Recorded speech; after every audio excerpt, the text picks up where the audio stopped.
MAME Games.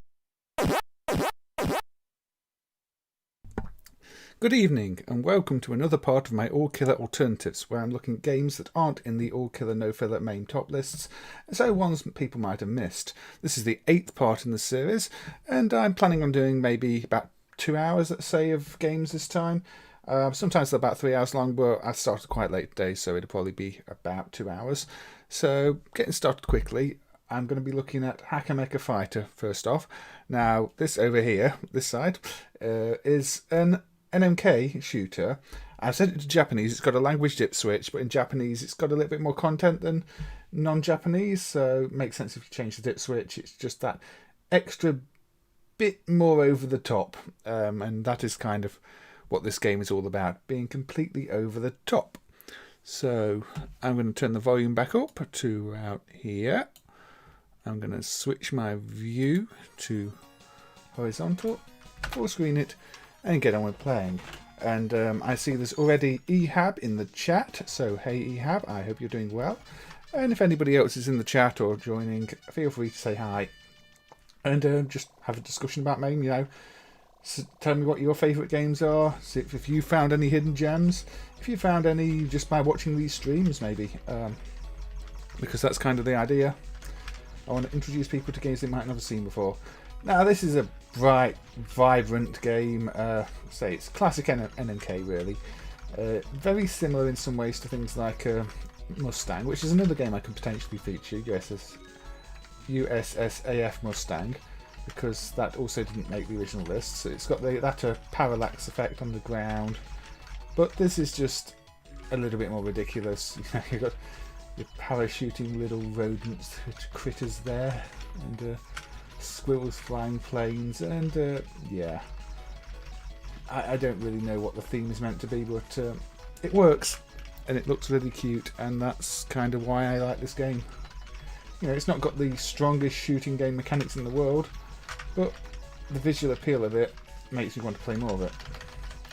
It does have an odd scoring mechanic where if you're pushing the edge of the screen you get more points, but that's obviously a bit of a risk. But if you look at the score, it goes up if I'm pushing to the right hand side. But if you can do that and survive, you know, more credit to you, because once you're at the right hand side of the screen, you don't know what's coming, so you have to really do it when you know the level layout.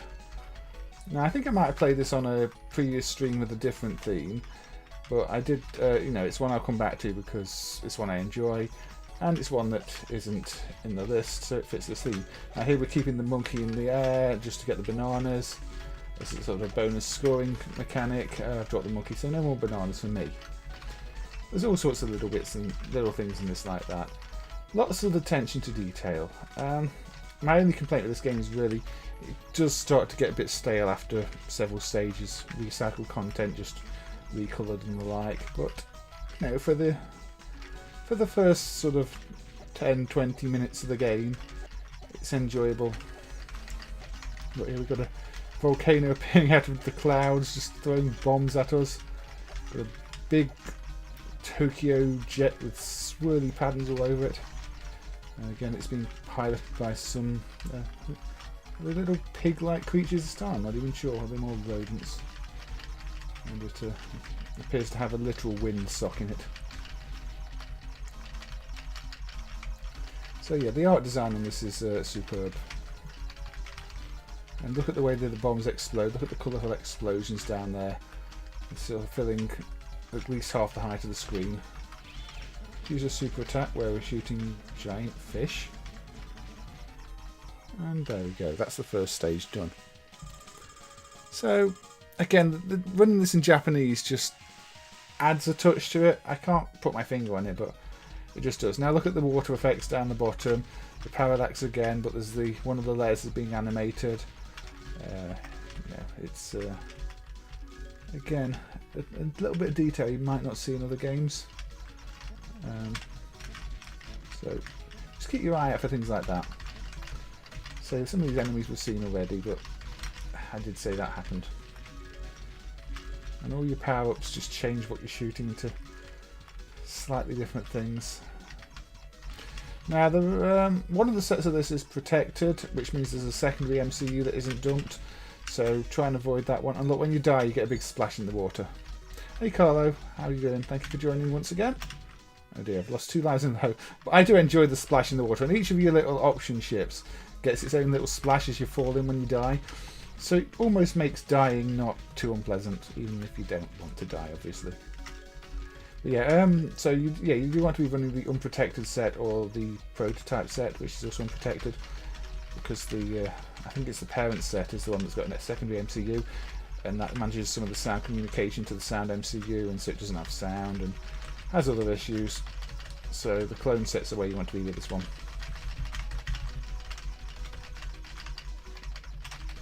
Now again, we've almost got a helicopter being held in the air by creatures from the sea. I really don't know. So helicopter plane. Now we're shooting giant crabs, I think. And collect these colourful flowers. Look, the weather's taking a turn. It's got a bit stormy. So, the music's a little bit repetitive, unfortunately, but can't have it all. Now, it's one of the few games that does change a lot of the text into Japanese when you set it to Japanese. Even, you know, the thing that says high score at the top, the bomb icons all become Japanese.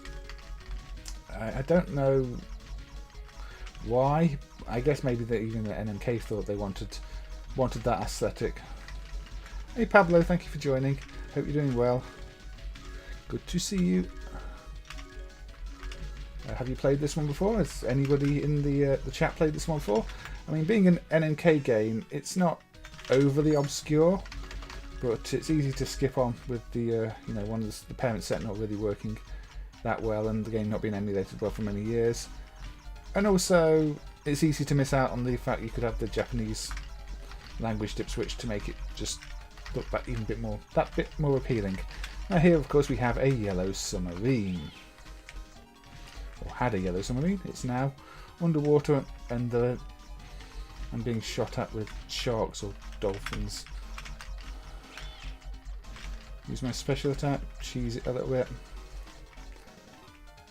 There we go. See. Here they come again. The sharks don't have lasers, they are the bullets. And you can, yeah, there we go. Didn't take too long with these special attacks. But yeah, this is one that I'll play just for the visual side of things. It's just so cute. I mean, just look at the main sprite even, where you're holding yourself in the plane. Again, parallax on the clouds this time. Although not quite the same layered parallax as we saw on the ground in the previous stages. Some boar type creature in those planes. Scrolls down a little, straight into the bullet, and there we're back to the landscape effect. And I'm back to losing all my lives. And now we're shooting fish bones. Now we're shooting fish. Again, the bullet progression is just completely random. Well, it's not random; it's fixed, but it makes no sense. It's like somebody just thought, what can we put as the next shot type? Oh, we'll go from skeletal fish to crabs to... What? Why does Vapor Trail have so many sound chips? I'm guessing you mean it's got the HU ones, because that CPU actually has built-in sound system, but none of the Daioh East games use it. Full screen projectile spam. Yes, there's lots of large projectiles, which is impressive for the hardware actually, because it's not the most powerful hardware in the world. It's a 68K, but it's you know, it's not known for its bullet capabilities really, even though there are a lot of shooters. The NMK ones aren't bullet hell ones, so to see it managing to do so many big sprites all over the place is impressive. But yeah, Carlo, I think you're just sort of seeing the ones from the sound CPU that aren't even hooked up anywhere, because it's the same CPU that's used on things like the PC Engine. It's just Daioh East chose not to use the sound aspect of it. However, the chips still do exist. It's a bit like how the the Master System VDPs and Mega Drive VDP have got their own sound built in, and not every game uses them for the Mega Drive one. I mean, that Kaosune game that was dumped has 2 Mega Drive VDP, so it has 2 sets of the Mega Drive VDP sound chip, and only ever uses external sound, although that's still a bit of a strange one, just due to the fact it uses dual Mega Drive VDPs. Oops. So yeah, this is definitely one of those you would consider to be a cute 'em up. Now we've got a train. A monkey driving a train that's firing watermelons that we can blow up early when it looks at. And the can't. Okay, avoid the explosions. Yeah, it's like some of the ZM boards using Q sound, as you say. Some of those still do use the SPU sounds, but a lot of them just use the Q sound. I mean, at least on those, the SPU is hooked up somewhere, so you can potentially use it. On the Daioh East boards, oh dear, I'm doing really bad now. On the Daioh East boards, the sound from the HU chip is literally routed to nowhere. I don't know. I guess they just didn't want that sound. They just wanted a more arcadey sound, and so went with the YM chips instead. They just used the CPU for the other capabilities, like the built-in timers. So yeah, what are we doing? So this is a fairly short game, as I said, because we're on 15 minutes into the stream. I think this is this the penultimate level? I know it's not a long game, but it's a cute game. Now we get acorns being thrown at us. Bunnies in their little ships. A ram on horseback. Firing lots of projectiles. And me dying very, very often. So the novelty scoring system is that push forward thing if you go to the edge of the screen, but if you can manage to pull that off on this level, I mean, look, you're just going to die. It's a very strange mechanic. I don't quite know why they were going for that. But if you time it when you know there's nothing coming, you can get big scores just by doing that. This is Hacha Mecha Fighter, Carlo. The title should be in the bottom left corner of the screen, and the set name. So this is the clone set, which is the unprotected set.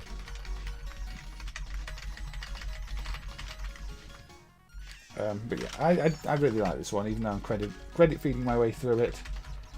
I would highly recommend this. Probably my favourite of the NMK16 hardware games, even though, again, we're reusing a boss here, but, it's the same helicopters we saw earlier. Just 2 of them this time, so much more to avoid. So let's spam, spam, spam, spam.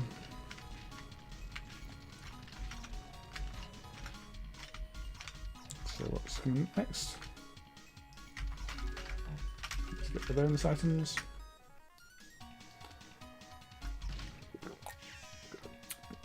Let's forget that was a mid-boss, not the end boss. Take a drink and die.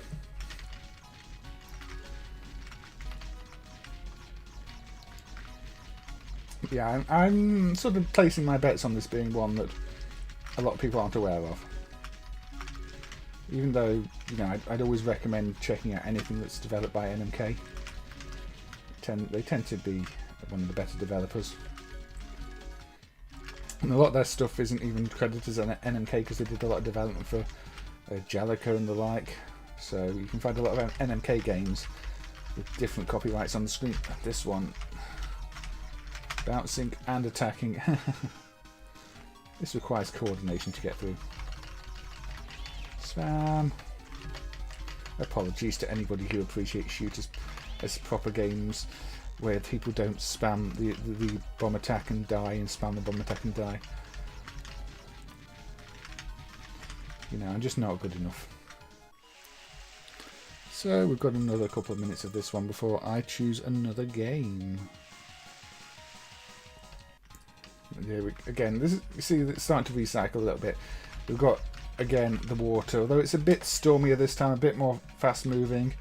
You get again the same sort of sharks flying around, but this is sort of where they do run out of content.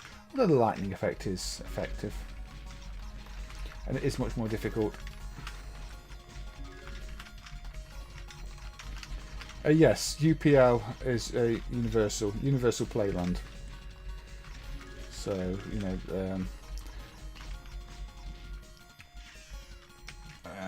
and yeah, NMK did games for UPL too, I think. It's not always easy to know. Anyway, I think one more credit this one. Is that it? Nope, I'm still alive. But yes, it's a bit of a rush attack at the moment on me.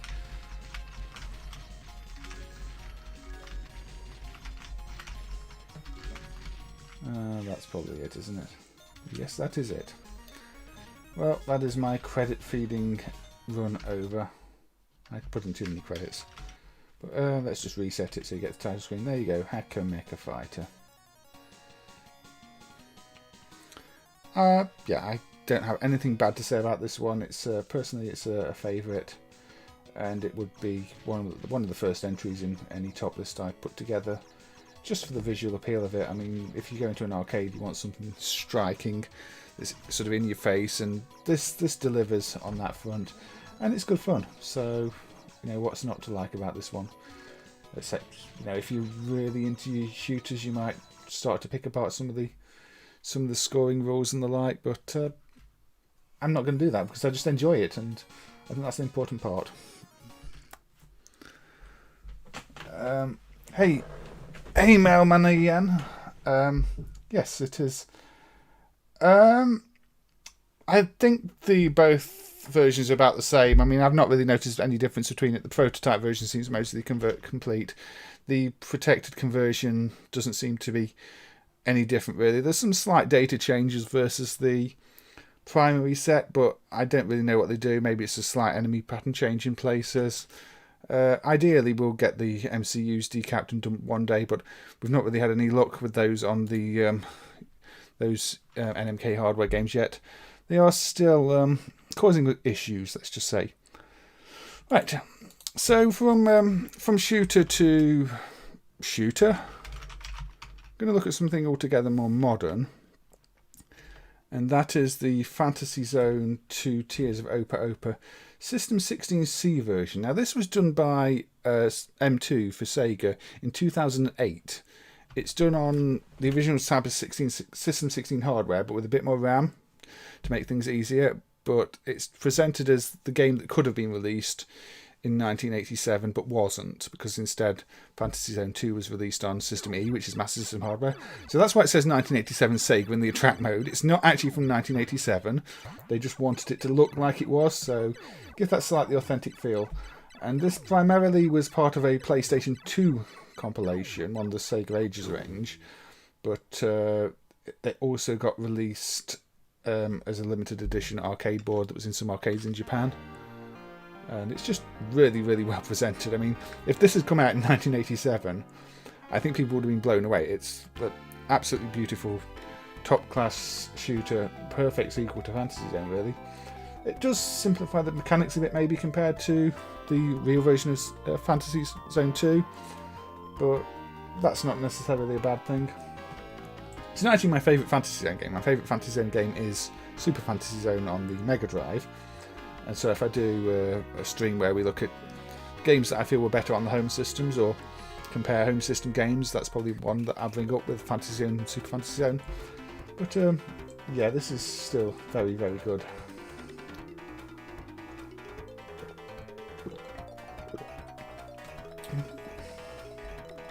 Where? I'm just letting the track mode play because, again, it's really well done. Anyway, there we go. Classic music. So the idea of Fantasy Zone is you blow up all the bases, get the coins that they drop, you can destroy the small enemies for extra coins, and you use the coins in the shops. But once you've cleared out all the enemies, you can face a boss, and so on. Now, this does mix things up a little bit compared to the original Fantasy Zone, because you have this light side, dark side thing, so you can walk to a different version of the world, which is a bit harder. But I think rewards you with better score and better points. So you see, these take a lot more shots, and they're aiming at you. And the longer you take, the more difficult it gets, so you don't want to spend too long on it. You've got your bomb too, which can speed up killing the things.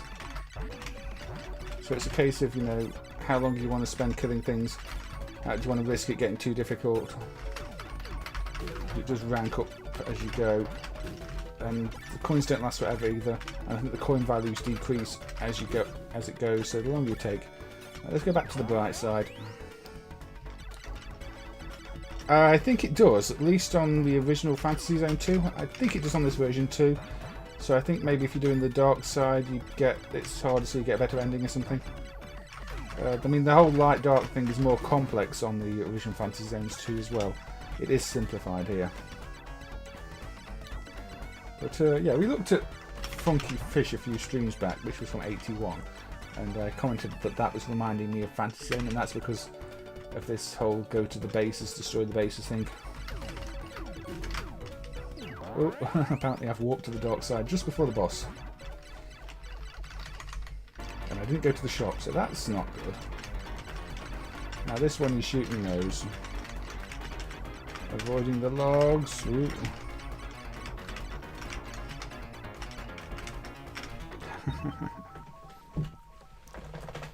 Not that easy. Yeah, I can buy something now. I'll get the big wings. But that's all I can get, just the engine part, just the big wings. Just give me a bit more manoeuvrability as well, at least for the boss. I hope it's enough. Oh yeah, you have to avoid these. But, yeah, these logs.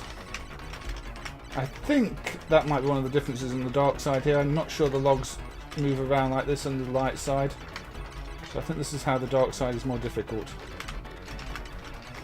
But don't quote me on that, because it's been a while since I played this.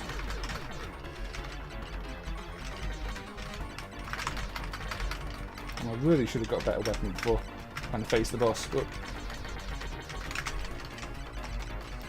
I made that mistake, and I have to live with that mistake. Ah dear. Yeah, the Mega Drive version is very, very good. Should we go with a slightly faster engine? I think I've made just the mistake of not getting a better weapon though. If you don't get the better weapon, then you're in trouble.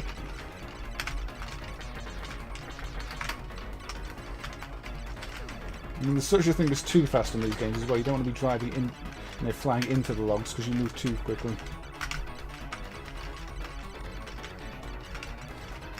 But I think the Mega Drive version is maybe a bit more creative in the stages.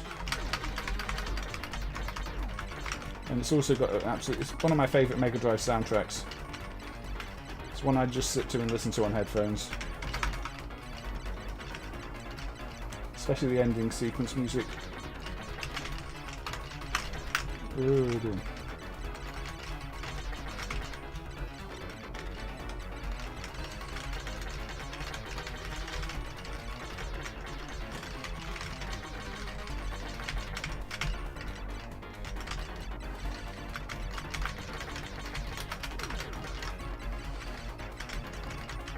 There we go. Yeah, that was quite difficult without any proper power-ups. And that was entirely my fault for not picking up the power-ups. Anyway, next world again. Look at the beautiful... I mean, the fake transparencies there on the background, but they're just so well done. Because the hardware doesn't do fake real transparencies. In fact, the hardware is actually quite limited. You've not got proper 4 16-colour tiles. A lot of these are just 8-colour tiles, and they've made a really good use of them. Because one way you can identify a lot of System 16 bootlegs is by the pair of 3-tile ROMs, because each one's a single bit plane. And so if you've got a System 16 board, which is one of the few that has 8-colour tiles, 3-bit plane, quite often they will have just 3 ROMs, one for each bit plane. So yeah, if you see a board like that, there's a good chance. If it's unmarked, it might be System 16 bootleg if it's got 68K too. Shall we go to the docks? Well, the other side here. I think this is the right side. So we can actually go to the shop. What can we get?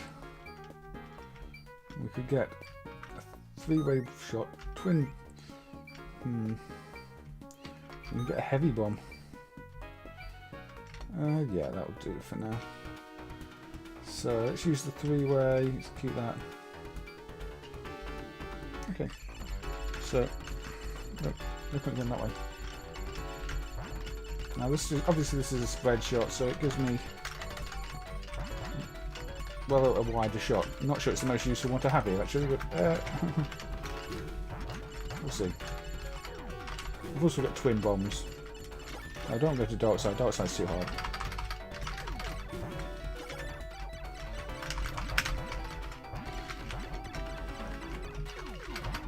Right, go back to the shop. Get the laser beam. Now your weapons are timed, so they will run out. Which is why you have to make sure to, you know, load them up before the boss. Because once you reach the boss, you've only got what you've got left.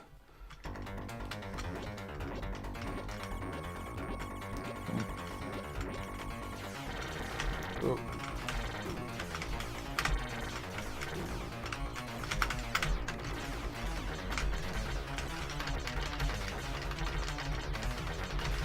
Ah dear, mistimed it. So that's going in a pattern, and you can easily time it if you know what you're doing. But yeah, this is a really good sequel from 2008. Had this been released back in the day, I would have been very impressed. I think people would probably put this immediately on their top list. Probably doesn't get there because people don't remember it as a game from back in the day. Although I don't think even the original Fantasy Zone made the list, which really surprises me. Yeah, let's try and stick with the light side this time and see where we get. Let's get the jet engine.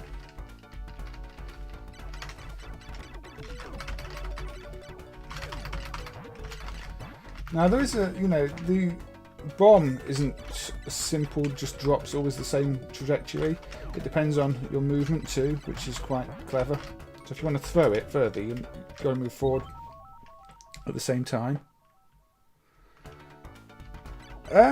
Yeah, I mean, I had a Japanese copy of the game, of all things, in a tiny little box. But I think it did get released in Europe, but I think it's still quite an uncommon game here. Obviously I wasted a life already on this stage.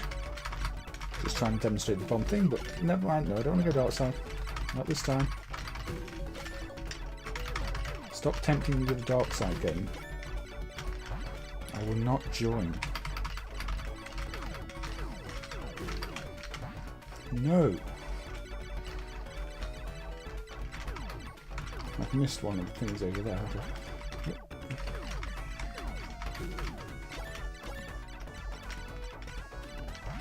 Yeah, there is a slight bit of vertical scrolling, so if you're not careful, you can just go straight past the bases, as I did over there. No warp.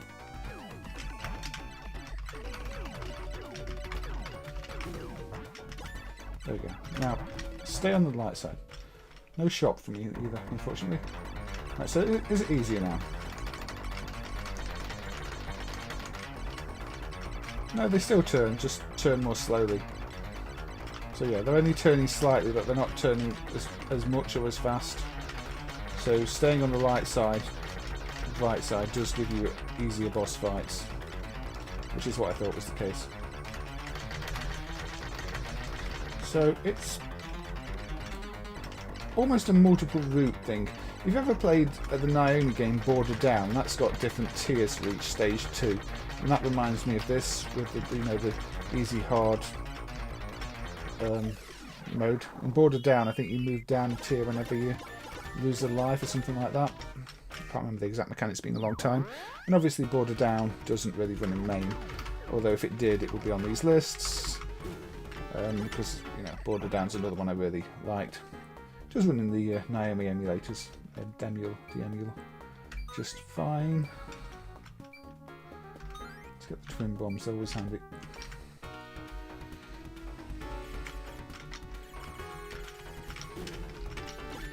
Let's go to the dark side. But you do get more coins in the dark side, I think, bigger coins. So if you want to build up things and buy better items, that helps. Now I'm back on the right side. Let's walk back.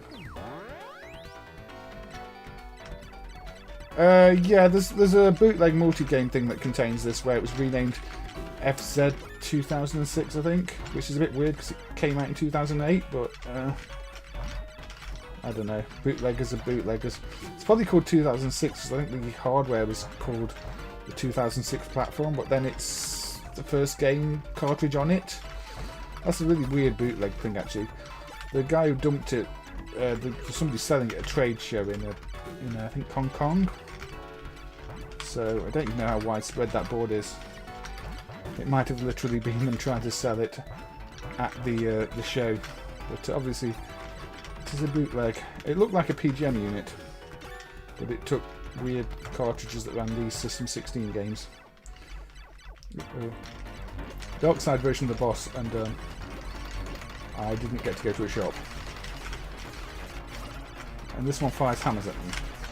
The other one didn't fire hammers, so extra stuff to avoid. And it's got two beams at the same time, so it's much trickier. But this original version is running without the, not from the multi-game. I can put this silly multi-game thing on up in a bit if you want, but just to show it.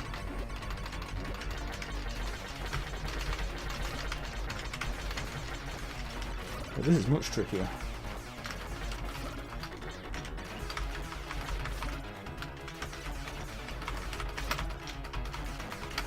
You can't, even the top of the screen's not safe there, so you can't just hide at the top of the screen and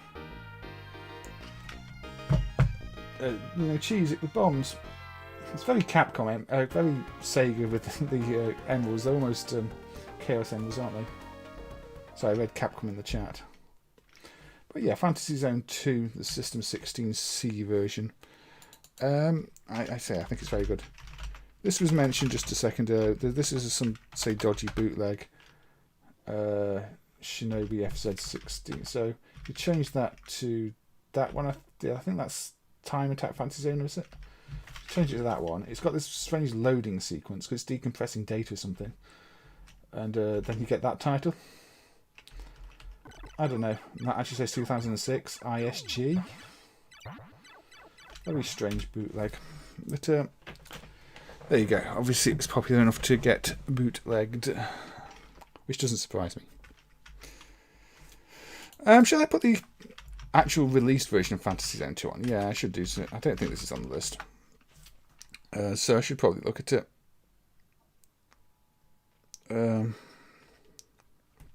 Fantasy Zone 2. So instead of a proper Fantasy Zone sequel in the arcades, Sega put out the Master System version with a few enhancements. I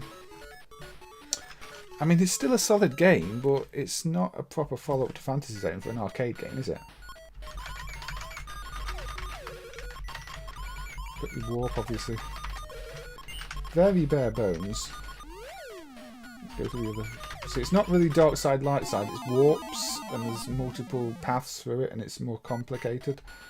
It is more like a console game, which makes sense because it is a console game. Now, the console original Master System version of this does have FM music. The FM music is still in the ROM here, but it can't be used because there's no code to use it, and the System E hardware doesn't have the sound hardware for it. So get to warp this. We can't use that warp. But you can see this version is just much weaker. Now you have to walk to the other zones, I think, because there are things to kill in each zone. It's got less in each part, so yeah.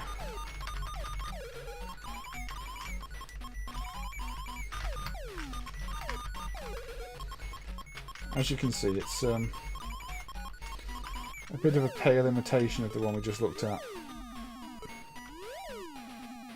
There's still more here.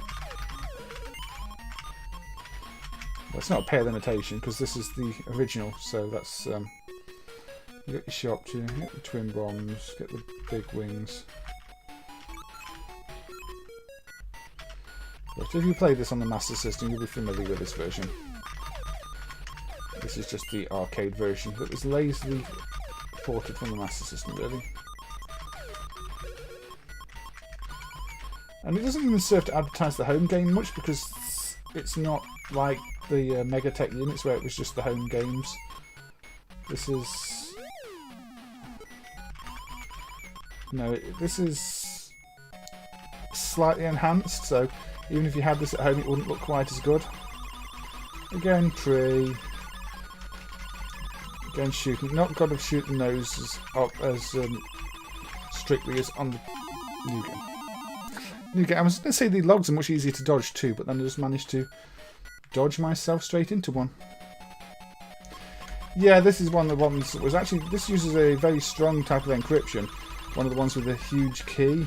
But luckily Sega used a pseudo-random number generator to generate the 4K keys. And they used obvious keys like the release dates of the games and things like that. So, you know, by knowing the random number generator they used, which they may not have even realised was a weakness, and then using, you know, keys that sort of make sense based on what we've already found, you know, you can kind of guess that the last few bits are going to be the date and things like that. It narrows down the search range to find the keys, and yeah, eventually a way to decrypt them is found. So yeah, Jonas, this was one of those that was not emulated for quite a long time. Even after I'd done the System E emulation, it was just sat there along with Opa-Opa and I think one of the others is not working.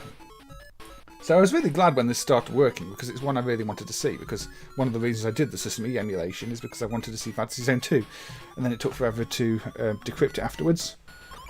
But yeah, I'm glad it runs, but Sega just done a far better job, M2 did a far better job with the modern version.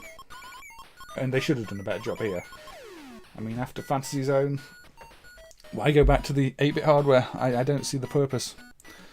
But maybe it was cheap. But anyway, also, yeah. Hey Gaming Hell YouTube thing, I hope you're doing well, and same for Moolfruit, and same for Jonas. Welcome to the stream. So it's good to see you all. Yeah, I guess it must have been a cheap system for the arcades. I mean, that's what I've heard. You know, for the budget arcades, means I think the System C, the Mega Drive based one, was also a fairly cheap system. But the games are not that common these days. Some of them better than others. That slap shoot hockey thing, ice hockey thing on it's absolutely dire. Hang On Junior is actually quite playable. I might look at Hang On Junior on one of these streams, because despite being an obvious downgrade of the game, it's actually really enjoyable. So that's one to consider in the future. Where next? Let's go a bit of Taito and Puzzly. This is Flip Maze by Moss and Taito. It's a GNet game. Can you play multi-slot like Final? Yeah, MAME's done multi-slot Neo Geo for a long time. In fact, MAME did it. MAME did it before Final Burn. Not every system supports it. I mean, Play Choice 10 doesn't support it. Megatech does. Depends on the system. So this is Taito's Flip Maze. I'm going to actually pause and turn the volume up a little bit because these GNet games are a little quiet. So, there we go.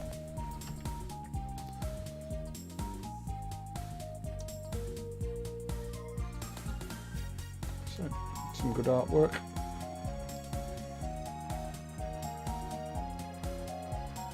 Sort of classic tarot card graphics. So this is a puzzle game that plays not much like other ones I've played, which is why I'm featuring it here. Let's coin it up. So this was one I looked at when I was researching the Maze Games stream, because it's got Maze in the title, and it's really not a Maze game. So let's just select a few things. Who do I want to be? I'll be the bunny. Didn't even get this in Lisa's stream. Didn't realise he was a bunny.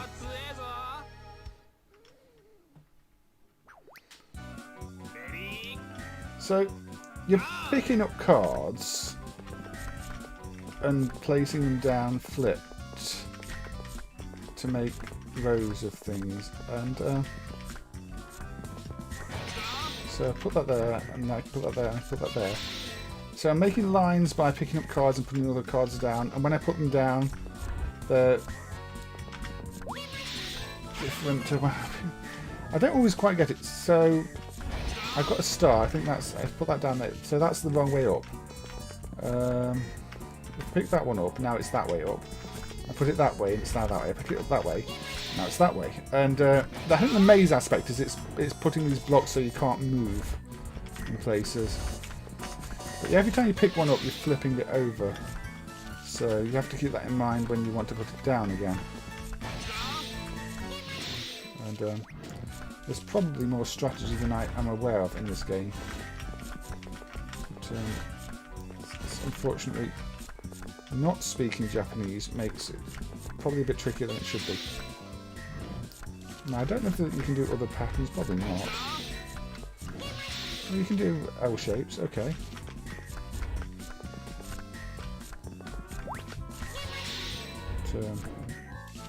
What else can you do? Can you do cross shapes then? I guess you can probably do cross shapes. You only do that shape and that gets rid of things. So yeah, I don't really know much about this one, to be honest. It's just one that I randomly came across, and it has gameplay that doesn't seem to match anything else I've ever played. And those are always games I'm looking for.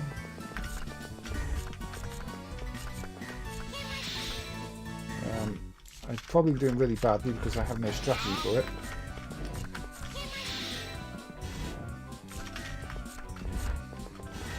I can push the blocks around to make space, the overlay ones, the ones that are blocking my path. So I guess if I get pushed to the bottom, I'd lose. That would be my guess. Yeah, I pushed that one, the opponent, to the bottom. Hey Meikyuu, yeah, this is one I'd never even played until, I say, a couple of weeks ago when I was researching that Maze Games stream. And obviously it's not really a maze game, but it's a unique Taito puzzle game. And I'm sure once you get the hang of the mechanics in it, like any other Taito puzzle game, it's going to be a good one.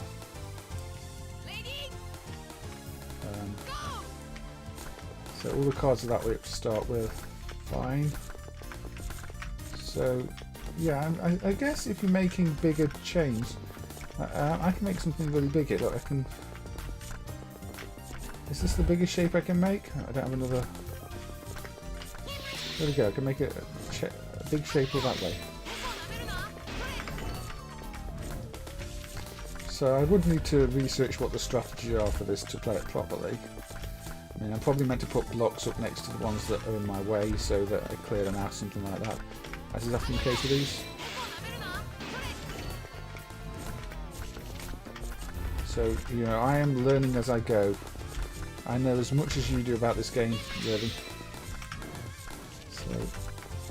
So, it's got quality sound effects too, as you'd expect with any of the GNet games. One of the real highlights of the GNet platform is the quality of the sound, really. Uh-oh. This isn't good. I'm suddenly being really pushed back. So if I slide these out the way a little bit, give myself some breathing room. Uh-oh. I can jump once. I just wasted my jump. Yeah, there's probably nothing I can do now. Or can I do this? No, I think I messed that one up. So, flip maze.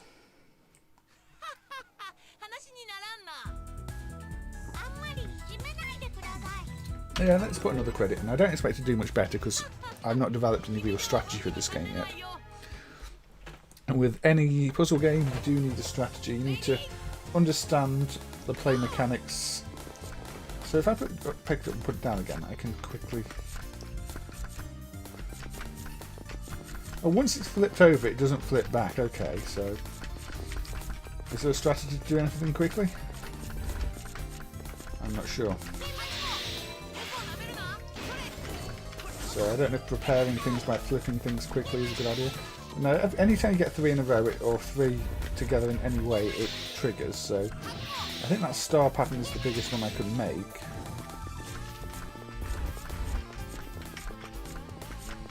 It's a case of, do I really want to be going down there? Yeah. You obviously have to be doing things close to the edge as possible. Yeah, and you can clear things that are under tiles, right. So as long as they're flipped over, you can potentially clear what's under the tiles. That makes sense.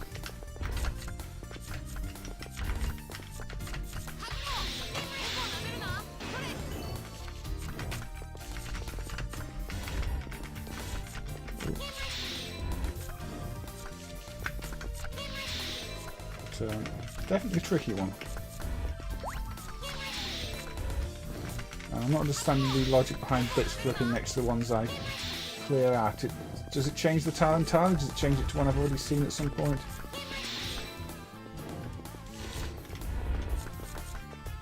I'm sure you could do it via Lua scripts if you wanted. I mean, there's no dedicated sort of project to do it, but the Lua scripts, I believe, can access the memory of the system, so you could potentially add yourself some something to watch the memory. And if you see certain patterns, probably, yeah, I would guess so. There's some chaining mechanic here I'm not getting either. Okay, well, this is Flip Maze. I'm not going to play another credit this because I don't know enough about the game at the moment to get any further in it. But to me, it seems like a good one. It seems like one of those that is going to be well designed and enjoyable. Just one you need to actually learn to play. But yeah, fan translations is actually something I've considered having a look at. Maybe work with a game that's already translated, like, say, Final Fight came to mind, a simple one with not much text, and try and just get the Lua scripts to write the text when it detects something on screen. Similar way to the hitbox work, because there's hitbox viewers done with the cheat system in Lua. So something like that I'm sure could be done for translations too, because you can find out what's in memory, when something's on screen. I don't know if you can install breakpoints and watch point type things to trigger scripts at the moment. Ideally you'd be able to, but at least for anything with a recompiler that would be tricky. For things without a recompiler, it'd probably be quite easy to add the framework work, if it's not there already. So yeah, if you find like the draw text function in a game code, maybe you can install a sort of a handler on that and to call the script if the scripting allows that. I think it might do, but I've never tried it. But yeah, there are probably ways to do translations that way. It is something I've thought about before, just not something I've ever had time to have a look at implementing. Okay, there is a big how to play tutorial here. Unfortunately, I don't think this was ever released in English, but you never really know with these GNet games. But the version we have is Japanese, so you're kind of just having to work out what it's telling you. So I wasn't even using the B button to jump or discard. Yeah, discard something. So the B button is throw away card.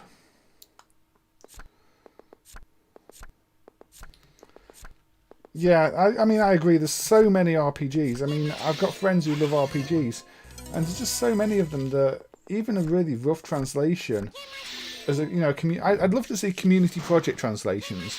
Like a GitHub of translation projects where people can contribute the improvements to the translation over time, or translate bits. I guess there's a legal issue with including the original stuff in there. Maybe, I don't know. Probably have to be references so that people with the material could find out what the strings that needed translating were. But I'm sure it could be worked. There should be a way to do it. And basically crowdfunding or crowdsourcing rather than funding translations and having people correct them. Obviously, people are going to have different opinions on how things should be translated, and there'd have to be some overview, some moderation of how things were done. But a project like that, yeah, I think would be really good. Anyway, this is Flip Maze. Yeah, I quite like it. I think it's potentially one of those games that'd be on a list of obscure games to try. Taito, so not too obscure, but still not a well-known Taito game. But it is one that, you know, whenever I played it, I thought, hey, this is pretty good. This is actually pretty good. Right, where shall we go next? Where shall we go next? Shall we go with...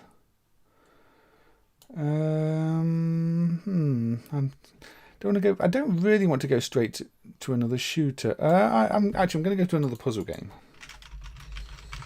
which is interesting for a reason that I wouldn't expect it to be.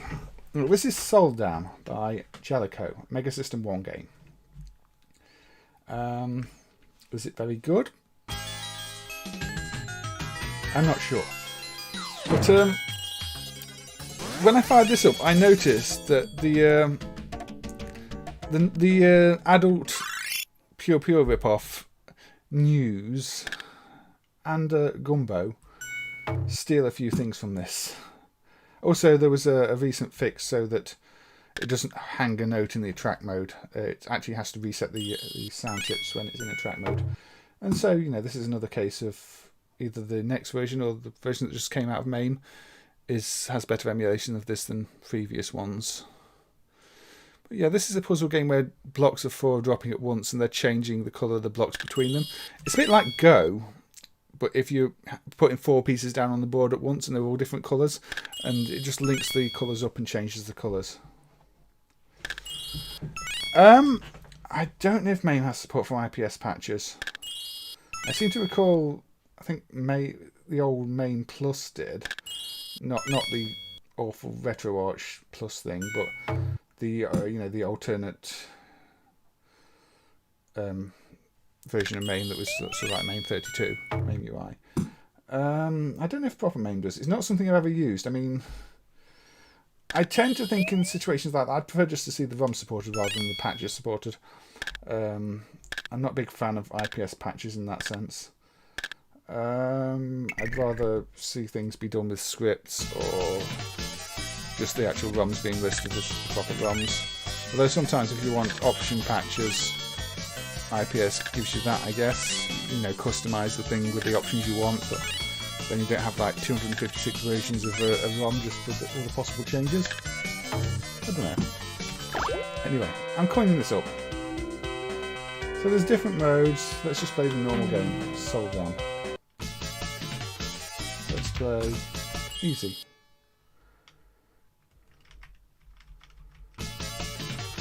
Now,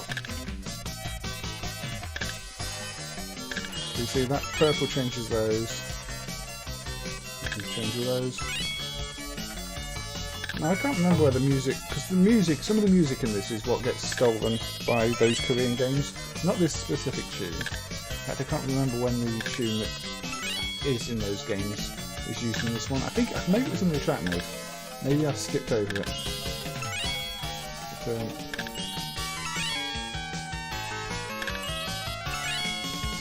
yes, this isn't altogether terrible. It's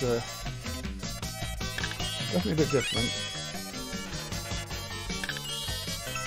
I don't think the game mechanic really appeals to me that much, but as I've said many times, with these puzzle games, what I look for is a mechanic I've not seen elsewhere. But sometimes that does mean I'm really bad at them, because I'm not used to the mechanic, I don't know how to play, so you've got to get an entire line of the same colour basically. Which is surprisingly tricky. But I suppose if you've played Go a lot and you understand, you know, Go a bit better than I do, might not be. I mean, I just keep ruining my own what I'm trying to build.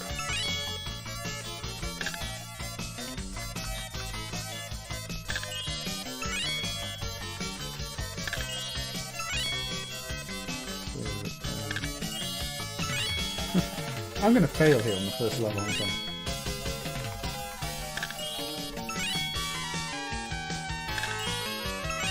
Yes, there's a bit of a Rodland thing going on here. Hammering it.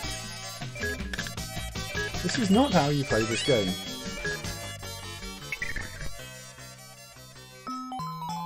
It's basic. Match the colours of a horizontal line. Is this game insulting me? Happy 82nd birthday, Al Pacino. I did not know that. Yes, I was wondering where your little fact was, Bob. I'm probably making it look trickier than it is. Game goes to ending text. Game goes to ending text. That's one way to say the game ends at level 60. The evil Sekirio will mess up your plans. Oh, okay. Now we've got Rodland thing. Now this is the music that's in Gumbo and News. If you ever decided to run those awful games, that are very simple drivers. But yeah, they ripped off this music loop.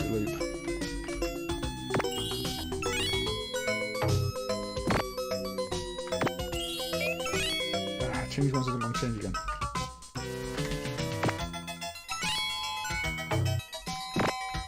Of course, here it sounds a lot better because it's not a terrible sample loop of the music.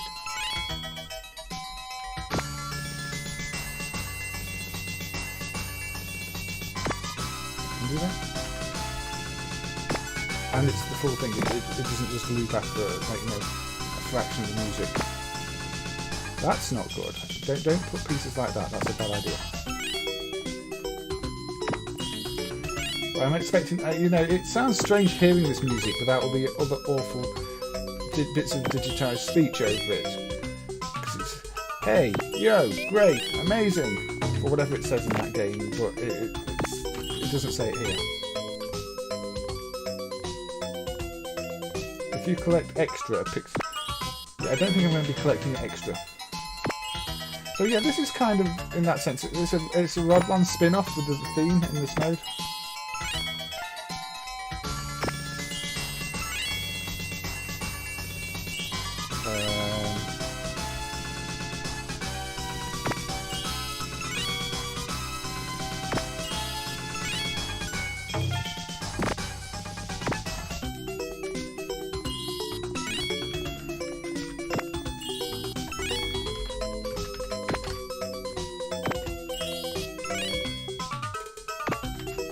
Now, I don't fully understand the pattern changing. I'm collecting some extra letters, but I'm still about to die. And regret ever saying I'm trying to play this game.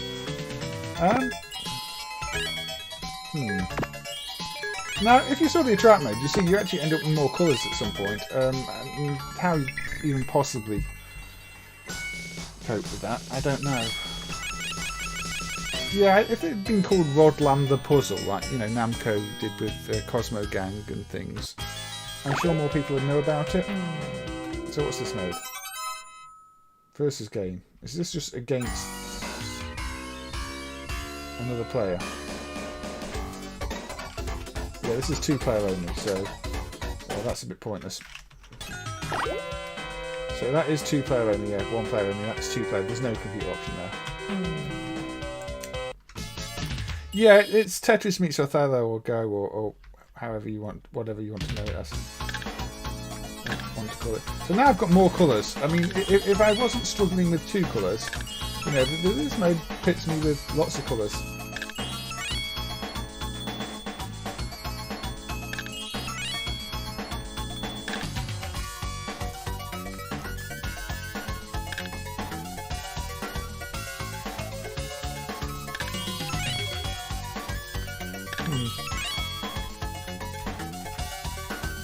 So how do I make that go purple? Can I make that go purple? I'm sure somebody's watching you play this and just, you know, going to be tearing their hair out and go, no, that's not how you play it. You don't have a clue. And they would be entirely right. I don't have a clue. I'm just putting pieces down and hoping that it doesn't go as badly as it's going.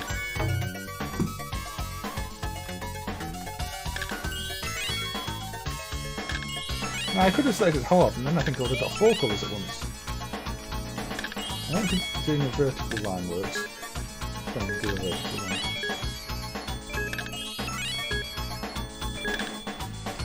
So this is one of those games where, again, I'm sure if you learn how to play it, it would be enjoyable. It's well presented, it sounds good, and it's an original concept. But yeah, you can't put anything. But clear the bottom line first. Yes, you can clear those only by making them one colour. Imagine if Tetris was like that. Doesn't matter if you get the shapes you need, they've got to all be the same colour. I don't think that'd work.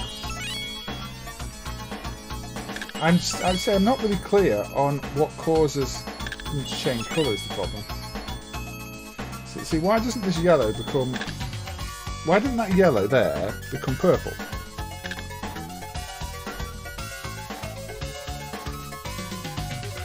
Now, if I understood that, if I understood the actual mechanics of what makes things change colour, I'd probably be doing better. But I don't. And how do I get that purple? I don't want it to be that colour.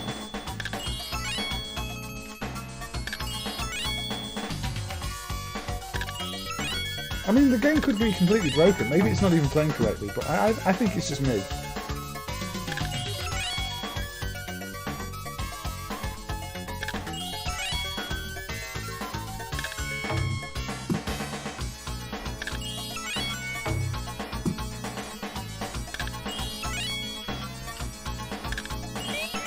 No, I don't want to do that. So yeah, I think the game is maybe too difficult to understand for an arcade game. It's not immediately accessible. I mean, I really don't understand the logic behind what causes things to change colour.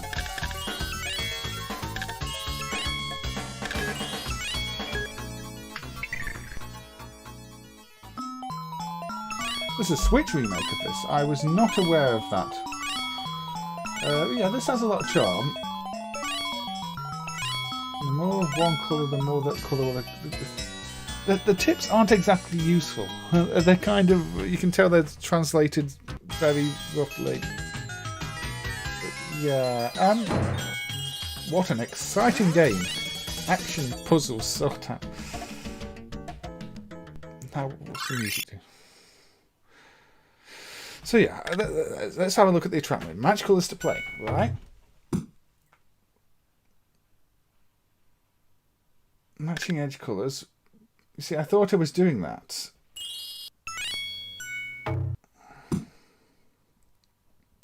Learn the types of edge pieces.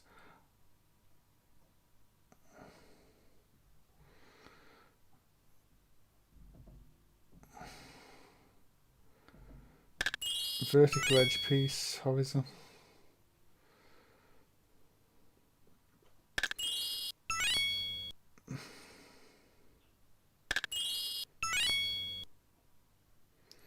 So again, I thought I was doing this, but it wasn't doing what I expected it to do. So I really don't know. Maybe the game isn't playing as it's meant to.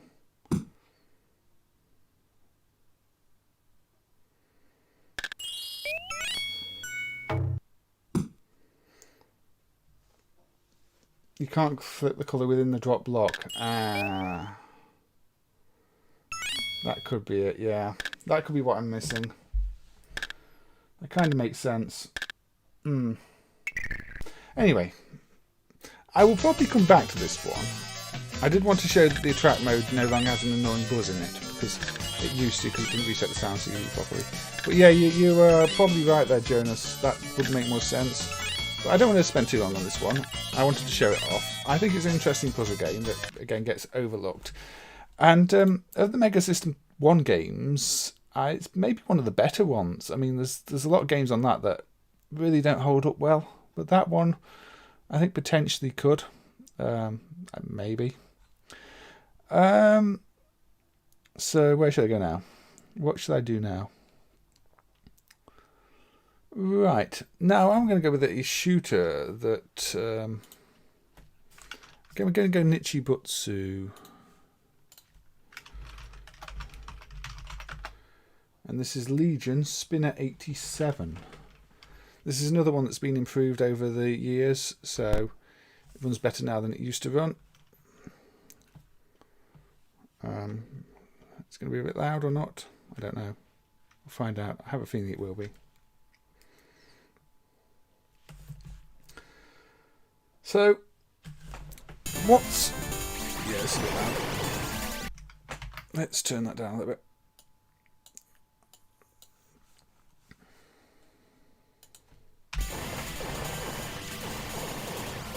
So again, Nichibutsu did quite a few shooters when they weren't doing Mahjong games.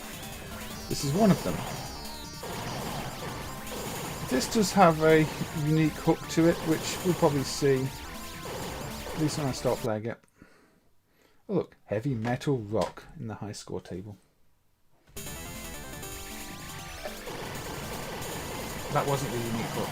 That was just me commenting on what the high score table said. No, this is a different Legion. This is a very different Legion. This is the Nichibutsu Shooter Legion.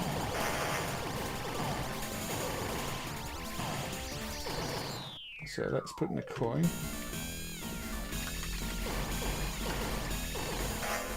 Put the bomb.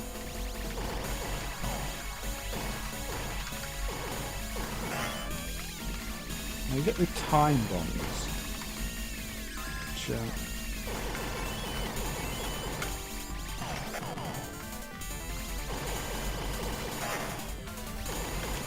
can't remember how you actually use, but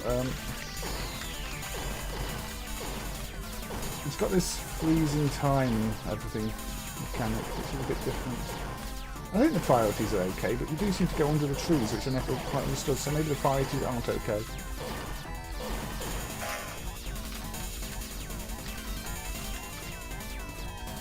That's a cloud. I'm pretty sure I'm meant to go under that. I've never seen original references. One up. Return. Yeah, let's just play it like a shooter for now. Crystals, time bomb. There we go.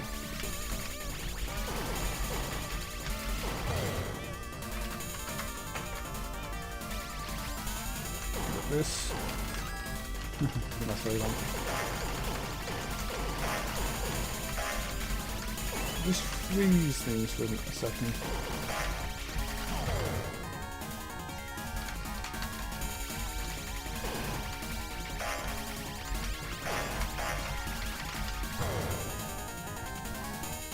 Why am I trying to shoot the pallet ship?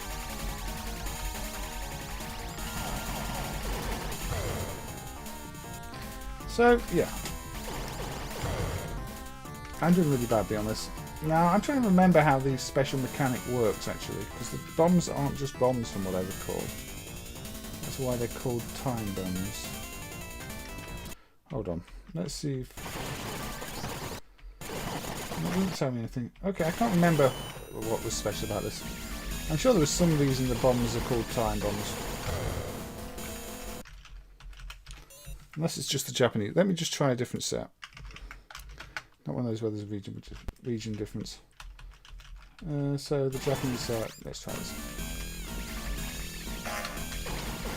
This has got a different bomb animation at least. But yeah, you go under the trees.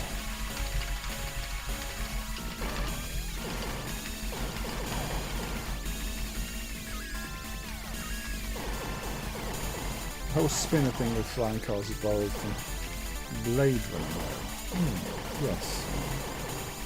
And it's even called Spinner 87, so they clearly knew they were doing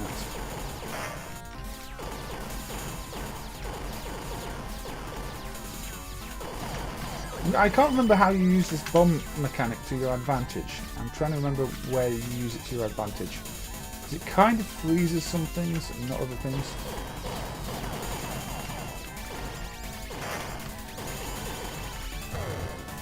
I'm just driving into things at the moment though. And it is just... There's a third button.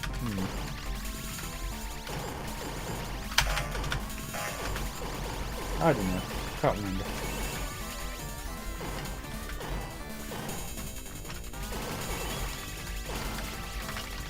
Let's just shoot things. It's a solid enough shooter. I would like to know if the priorities are correct, so I'm going to have to look at up an original hardware video, I think. Because there have been many improvements in the Nichibutsu emulation.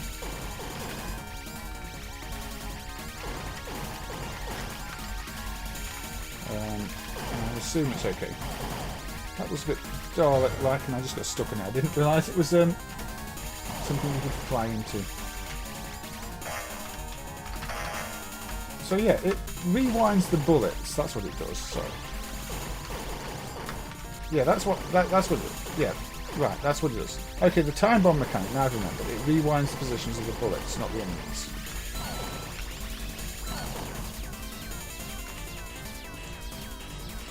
Now I remember that. So you choose your route. Well, you don't choose your route.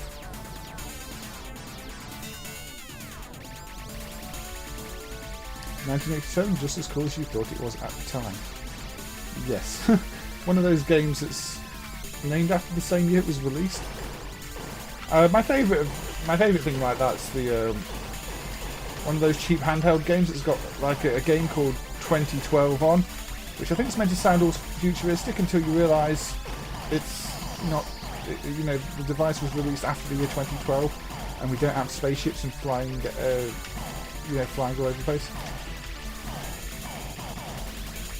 I think they forgot that, you know, because their handheld was so bad, they forgot that it was actually after 2012.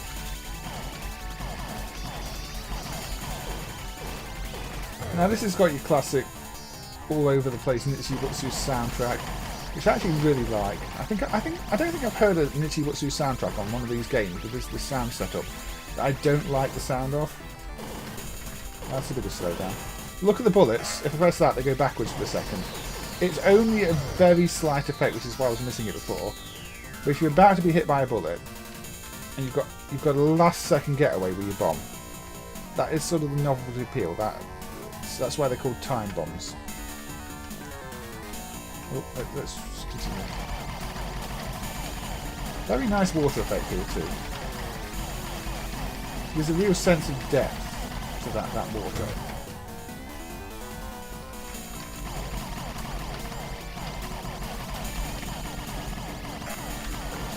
It doesn't do anything on those, but it will send the bullets backwards. Which actually, if you're not ready, if you're not prepared for the mechanic to send the bullets backwards, you just end up crashing into them.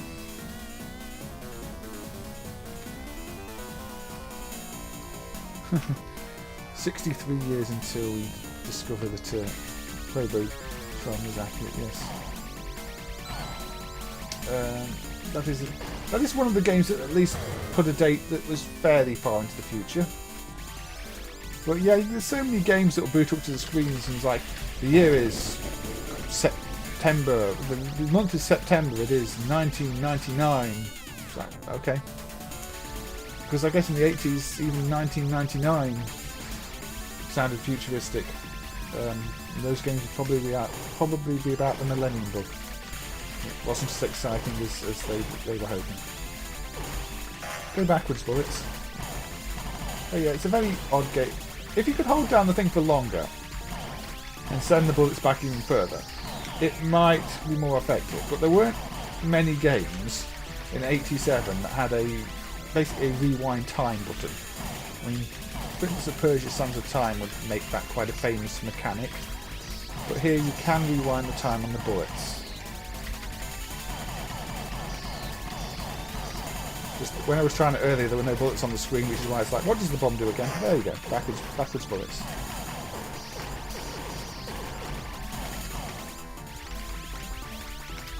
The year 1998, exactly. Or, I mean, is it 19XX? Still never happened during the 90s, 1920s. I know what I mean. Still never happened. The year was still 19 anything. Let's blast a bit more. I don't know why I used a bomb there. The bombs are really ineffective against actual things on the screen, though, unfortunately. So if you're used to a shooter where, you know, you use your bombs to bomb things rather than send bullets backwards. It's actually quite tricky. So you do have to actually destroy things. I think you actually have to get up here and destroy this thing, so it stops spawning them.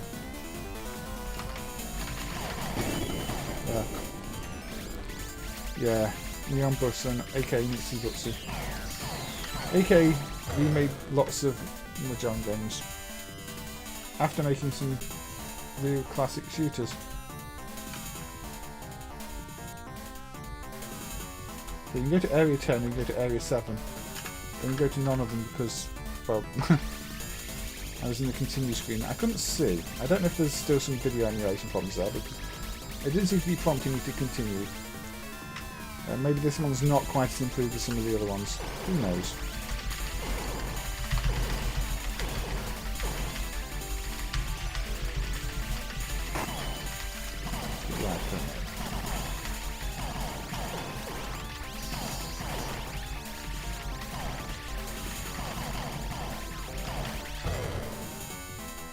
Yeah, it looks and sounds like an Nichibutsu game. They have a very distinctive style, don't they? Again, I'm trying to use the bomb to get rid of things on the screen, and it doesn't work like that.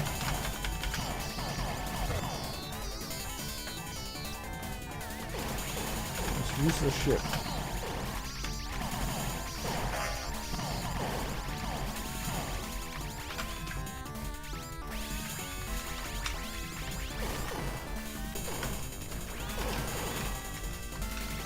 I don't get to keep that for long enough.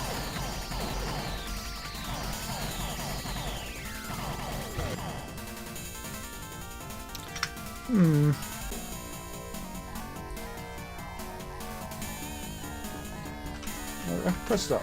Maybe it's still got credits and it's not showing continue explicitly. I think you need to fire really, really quickly. Or there's something I'm missing with this game. Wouldn't surprise me.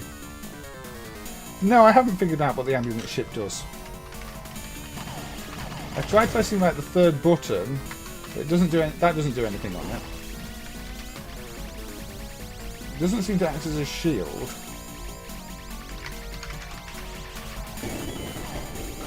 So I'm not entirely sure what the ambulance ship does. There are many things about this game I do not understand. So now it's just game over. Yeah, it's telling me to insert coin. It never actually says continue though, does it?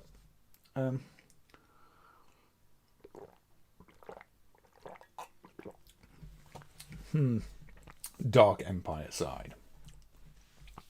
So yes, what does the hospital ship do? I don't know. I don't think the attract's going to tell me. I doubt it's a protection thing.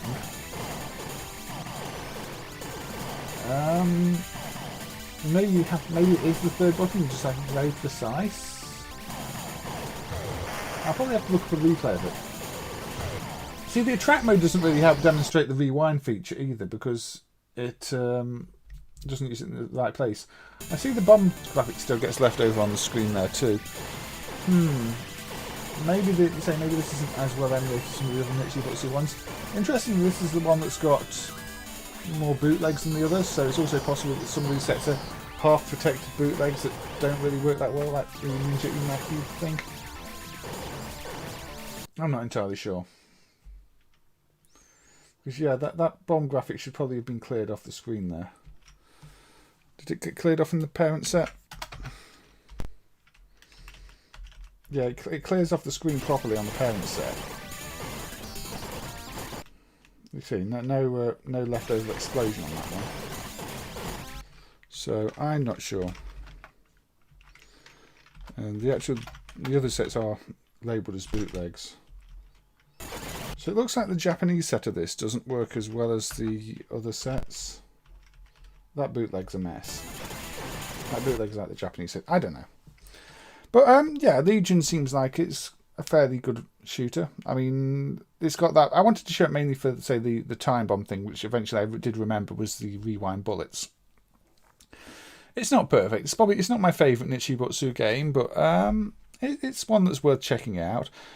And especially if you can figure out what the ambulance thing does, if it does anything. I don't know. I wouldn't say avoid it. I'd say see if you like it. If you like it, maybe add it to your list of your games. Now, let's go with a Sega one. Now, this is one where the two sets, well, the sets are quite different in stage ordering, I believe. But this is Aurail, or yeah, I guess Aurail. Sega West one. This is the US version. Nice title screen, well drawn. But this is so this part of the game is a tank-based shooter, really. Let's quick look. Now I like this one, but a lot of people seem to really not like it. Maybe it's a bit too difficult. I'm not sure. But look, really well animated intro.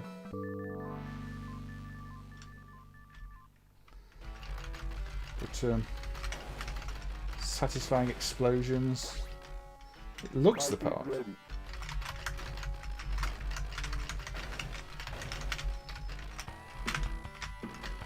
Hold down fire, you stay in one spot and you attack.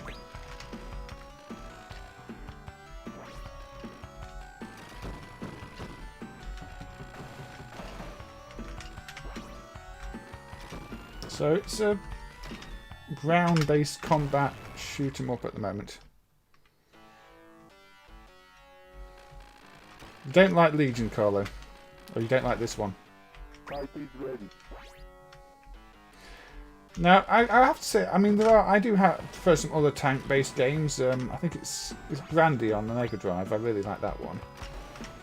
But I like the visual style of this one. I think it's all really well drawn. And there just aren't many games like this. Again, this one looks a lot better than many other System 16 games. Although, yeah, I'm doing quite badly this time.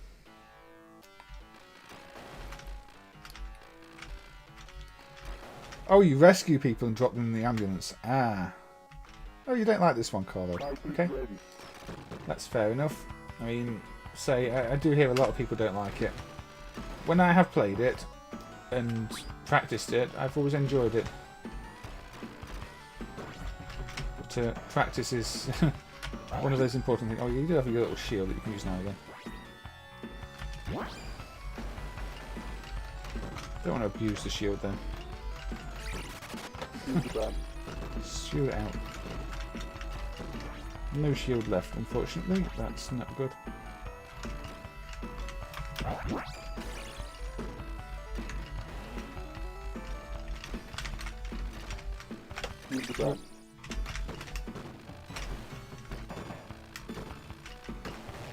Now this is maybe one that would benefit from a rotary control for firing, I'm not sure.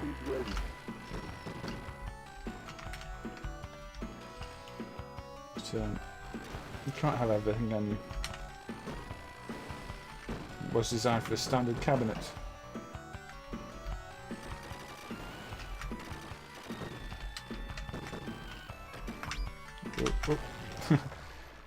Kind of reminds me of Guardian Force, but without being a force scroller. I guess that's just because it's a tank-based shooter, though.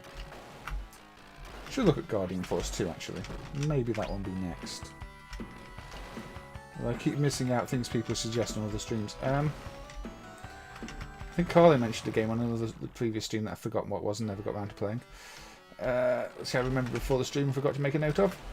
Type is ready.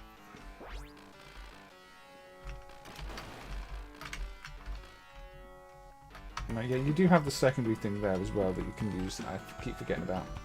Hold down the other button, it attacks things for you. There you go, you see. So it's like your option thing. Attack it for me. But it's not always the easiest thing to use. And you still got to avoid the shots. I mean, Assault is obviously... Yeah, Assault's much more impressive with the zooming and rotation and the actual tank controls. I mean, Assault's a very creative game design. Assault's quite puzzle-like in the order you take out all the tanks. You're just presented with a level and you've got to take the things out and get to the end, haven't you? And use the big jump pads. I think Assault I could actually feature on one of these because it's not on the list as far as I know, because it's custom controls. Or if it is on the list, I don't know why, because it's tank controls. You can't play that on a standard joystick without ruining the game. I should check if it's on the list or not, really. Because yeah, if Assault's not on the list, Assault is one I should probably look at. Because it plays really well on a modern controller with your dual analog.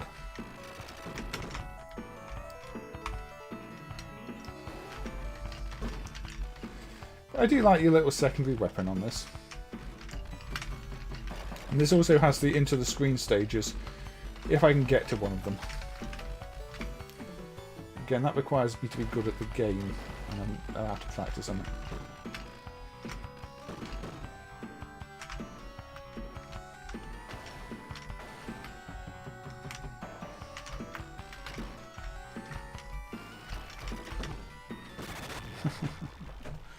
I should have used the shield. I keep forgetting I've got a shield. It's one of those games where you're presented with things that are useful and you just forget about them. Yeah, I like Assault too, Stephen, and welcome, Stephen. I see you managed to join this one, and say no need to feel bad if you miss the other ones. It's absolutely fine. Watch them on catch up, or say see the games when I cover them another time. And as long as you know you're not feeling too bad yourself about missing things, it's absolutely fine. There will be everything I've covered will be covered again in the future when maybe I'll be better at the games. Yeah, I'm just glad that you are finding things you are enjoying and liking the look of when you are tuned into the streams. And there's plenty to keep you going. Oh, shield. Right, this is again me being very bad at games. In fact, I've got no shield, so why do I keep saying shield? Oh, no, I don't know. I really don't know.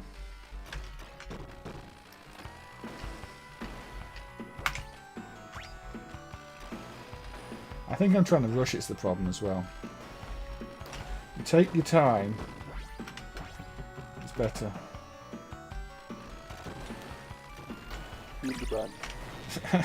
Shield ran out. Yeah, I'd say, you know, if by the sounds of it you've already found a whole list of games to try, so I'm pretty sure if I stop doing the streams tomorrow, you've got a good few months worth of games to master if there was ones you really enjoy. Butter-san, again that's a favourite, and as you say, it tends to get put into that average category because it's just a Jaleco NNK game, and that's where people tend to put them. So, sorry if this one isn't the most entertaining to watch, because I'm terrible at it. Now, I seem to recall the Japanese set starts you off on the other level.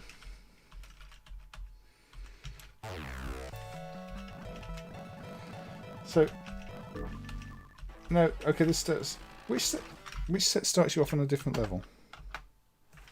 I'm sure one of them did. Or did it not?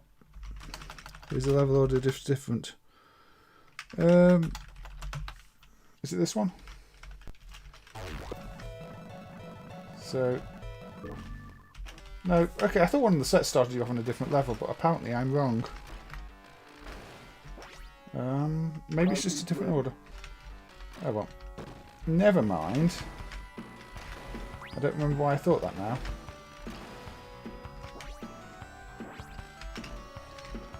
Oh well, let's just try and play this set and see if it's any easier. Maybe there was something different with the level ordering later or something. I don't know why I'd think that if there wasn't. But, maybe I'm just misremembering. So I'm going to actually put the Japanese version on anyway,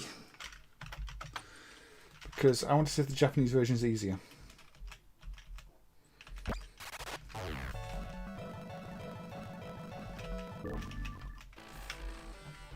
So here we go. Let's see if the Japanese version is any easier, because sometimes with these games, the export versions just end up far too difficult. So I want to see if this is one of those where this is just a difficult game in all regions.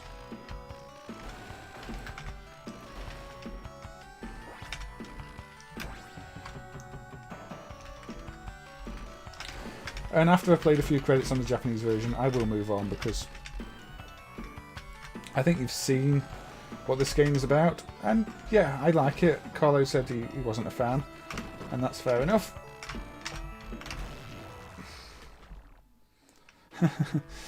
Well, oh, Chimera Beast, yes, Carlo. I will try to put that one on next. Another Mega System 1 game. Should have came to mind when I did Mega System 1. I think it's missing a special effect at some point as well, that one. Probably uses a raster... Oh dear. I think it might use a raster effect in a place, but I'm not sure.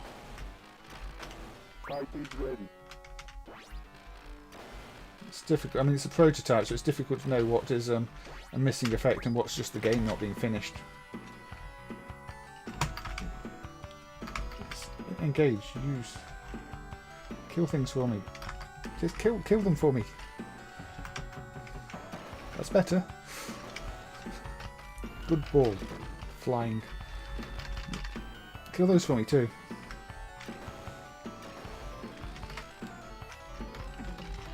I'm not sure this is easier. I think there's more bullets on the Japanese version.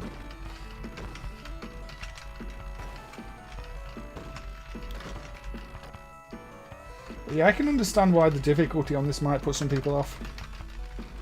If you can't get anywhere in the game, you're probably going to give up on it quite quickly. Although it doesn't feel unfair, it just feels like I'm rubbish at it.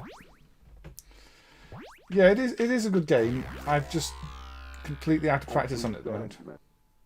Thank you for continuing. This is going to be the last credit I play on this one though, because yeah, I'm getting nowhere.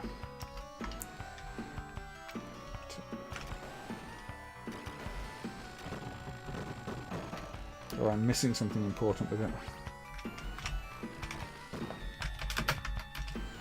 Yeah, I think we get less shields in this version too, because I'm not managed to trigger a shield.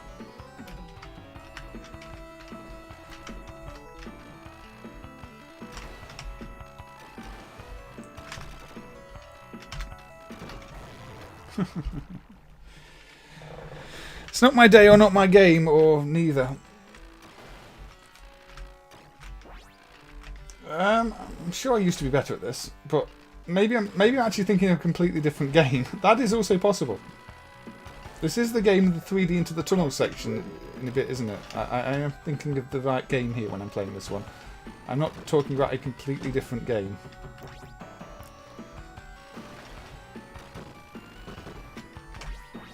I've got 2 shields that I'm just going to waste.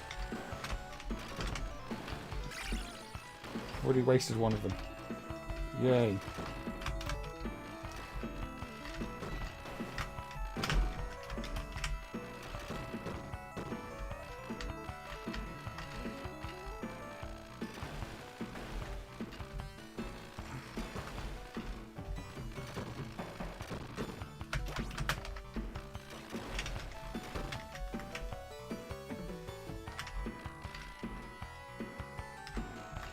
Look at the little guys on the ground that I'm running over.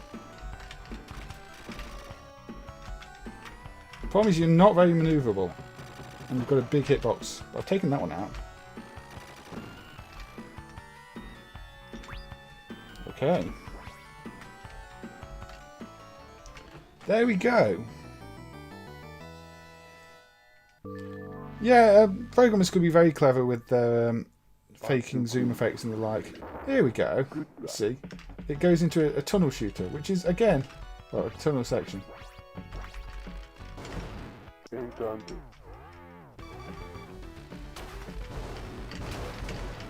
And again, this is not the Z board or any of the Sega hardware with zooming. This is just a System 16 board. So to have a sort of tunnel section like this is actually really impressive.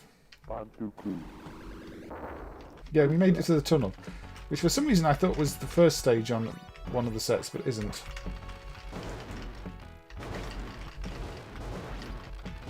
Encounter.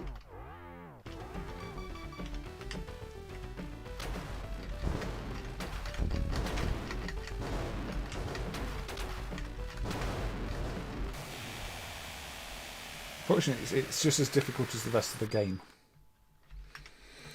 So yeah, it's a difficult game that's got overhead tank bits and tunnel tank bits, and technically is very impressive, but is probably too difficult for its own good. But again, impressive. Continue countdown. Clearly a lot of work went into this one. I mean, you can't say it's not a high quality production, regardless if you like the game or not. There's probably a difficulty dip switch even. I don't know what it was set on. Let me just fire back up briefly. It's on normal. You can put it. No, you can put it on normal or hard. I don't know what special function mode is, but it's got a normal mode and a hard mode. Unless they're swapped over. That was on the normal mode, so heaven help me if I was put it on hard. Now this is Chimera Beast, Jaleco prototype on Mega System 1. This was the one that Carlo was talking about.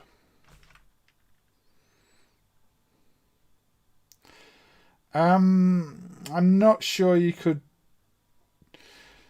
Then again, the autofire plugin is a Lua plugin, so as long as you were mapped different controls and then fed the inputs to the regular controls, maybe.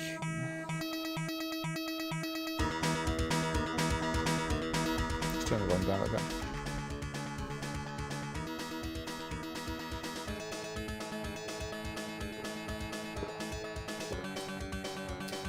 So yeah, this is about absorbing enemies and taking on their characteristics. It's not really the only time Jaleco did something like this. I mean, if you look at Avenging Spirit, you're playing a ghost and taking over the bodies of other people. So I guess they kind of liked that idea of giving you powers you didn't have. Maybe the most famous example would not be a Jaleco game, but instead Technos's Shadow Force. So, yeah. So, you know, eat creature, transform a little bit. It does use that mosaic effect when you're transforming too.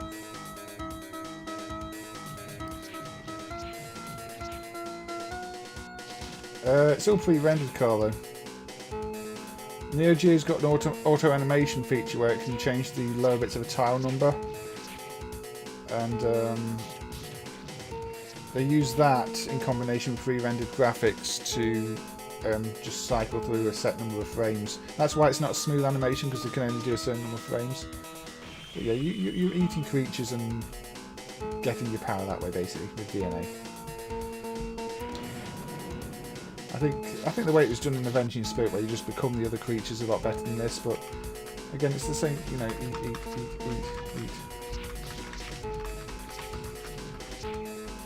But now I'm something strange. It's like Spore before, many years before Spore, and not the survival clone. It's attack you like that. Eat more of these.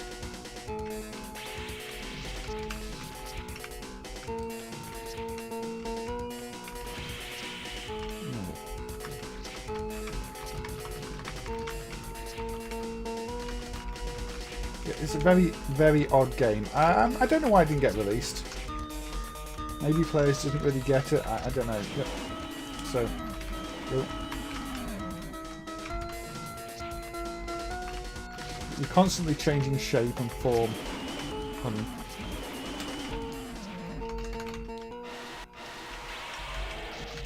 It's very aquatic. This could have been on the underwater stream, in fact.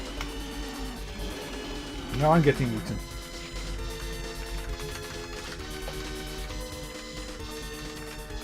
Now the controls here are a bit annoying because you're getting sucked towards the creatures, and I'm getting smaller because I'm getting weaker, and I died.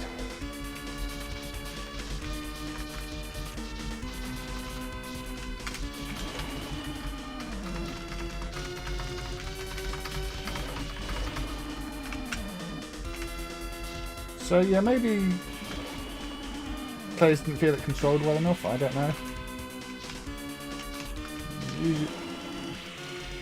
I'm really not doing well. There we go. I managed to kill it anyway. But yeah, this is let's eat the fish, eat the fish, eat the fish. Look, I've become something completely different again by eating fish. But let's turn it more green. DNA lost. No, I don't want to lose DNA. Eat more fish. Eat more fish. I honestly don't know. Eat more fish. Don't let Captain Birdseye get any of them.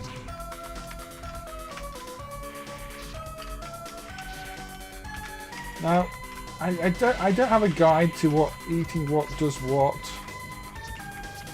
The DNA cancer. That doesn't sound good.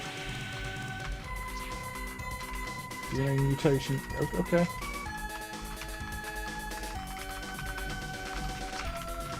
Yeah, if I eat those, I become long-armed. Yeah, this is a very strange idea for a game.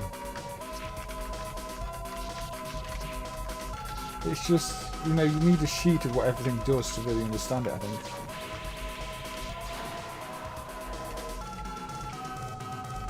Now I'm just this again. Shell arms, yeah, I've got shell. DNA lost. What? So if I eat that, I get the shell out. Shell arms again. I have a shell. Don't have the laser, I wanted the laser. Herodias Spore, yes. Frank. It's a very, very odd game. Kind of grotesque creature you're playing as well. The issue is it doesn't actually control all that well. The controls feel very slippery. Child, apparently. Oh, I've got the options. Child is clearly options, the little ones that go around me.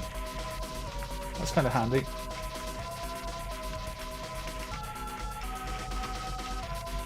I've got the arms again, instead of the options.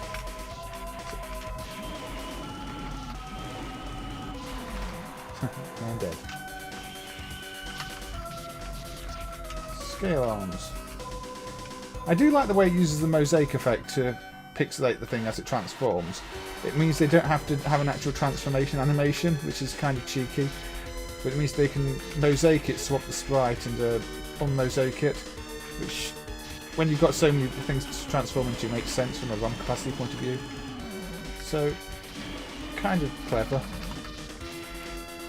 Meat.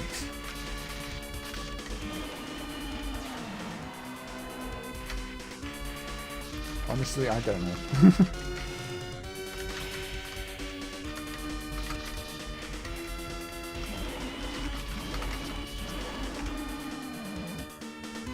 Yes, it's a fairly basic parallax effect, but it's effective. Hey Leoga, thank you for joining, and also hey Raparaz, and hey Frank, I hope you're all doing well, and hey Christian, glad to see everybody tuning in for this little stream I've got going. This was a bit of a late start with this one, so it's not going to be overly long, unless I'm going to be streaming well after midnight, but we'll see where things take us. So what I'm shooting things instead of grabbing them. So, there we go, I've got shell arms again from that one. And I've got some children. So I've got 2 children and shell arms, which I guess is the combination of the DNA I've picked up. I've got 1 child now. Now I've got weird spots on me. I guess he's firing missiles. Yeah, that fires the missiles out when I charge it up. So I've got a charge attack that's quite effective in this form.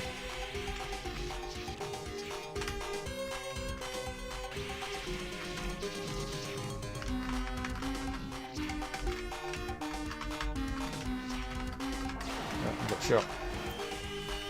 Yep, I mean I've not got any wings, but yeah, now I can fly. Apparently trying to eat wasps is a bad idea. Well, I do get poison tail now, It doesn't seem the most useful thing to have, in all honesty. I mean, I've got things landing on me.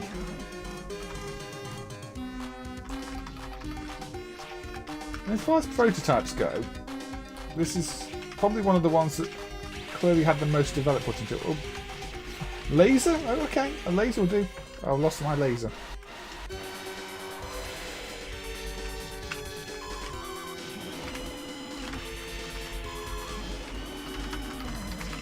I don't think you can get anything from these, just meat. But yeah, you have to learn strategy, you have to learn what you want to do. I would like that laser back actually, but I don't have it.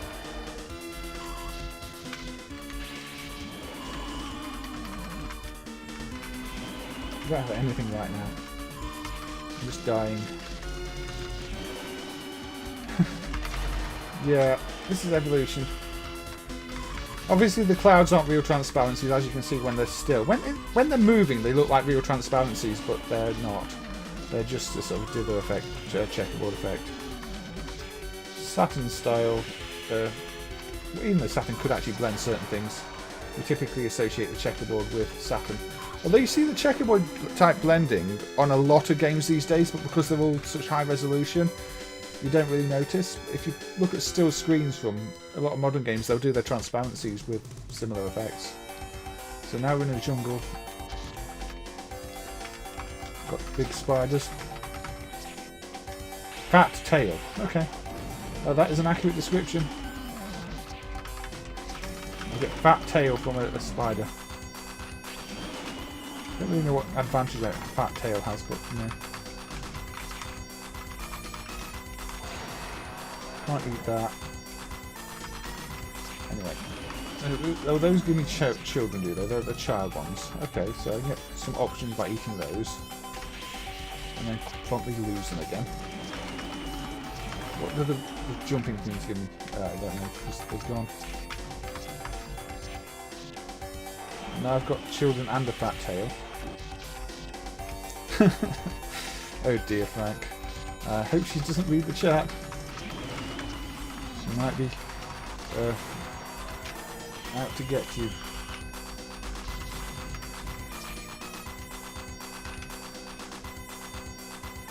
So there we go. What happens if I eat mushrooms? Nothing, I can't eat the mushrooms. Mushrooms just want to eat me? Probably, I don't know. Yeah, it's a bit all over the place, this game. It doesn't feel like a shooter, really. Pardon me. I think you could do with slightly better default shot power, because at the moment, you know, I can't really do anything without dying. I mean, maybe if we're honest, we can kind of understand why the game didn't get released. That doesn't do anything. Yeah, I think with a bit more tuning, it could have been really good.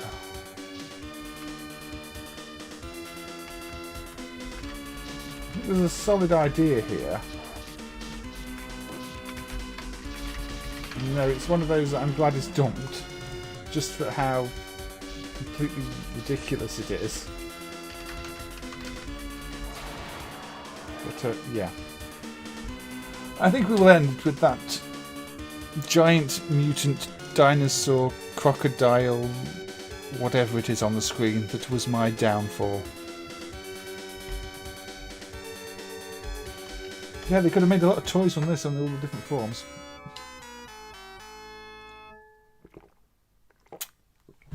Or build your own one. But yes, that is definitely a game that I don't know. To me, it is one that everybody should play at least once. Yeah, Five Eyes Rapaz. And welcome Z9K92. Good to see you as well. And Rapaz.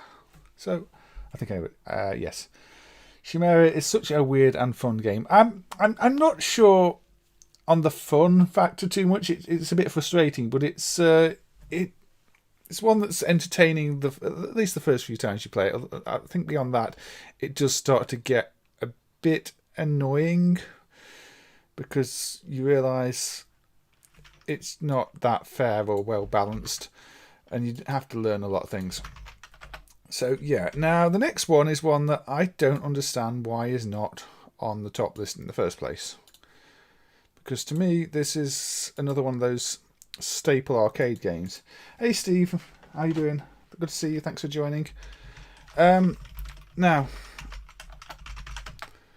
Solomon's Key, a Tecmo game, platform puzzle game, really, isn't it? This is such a famous game. It got ports or unofficial versions on many platforms, influenced many other games that used a similar system but maybe mixed up the actual gameplay mechanic. I think there was it's spherical on the 8-bits, a very similar idea. Turn it up a little bit, it's quite quiet. But yeah, this to me, it's one I don't understand why isn't on the list. You get the key, you get to the door, but you make platforms and you destroy platforms, and you block things off with platforms. It's classic Tecmo. In very early versions of MAME, this actually gives you a black screen after a certain number of stages because there's a really subtle protection on it. You make platforms down there.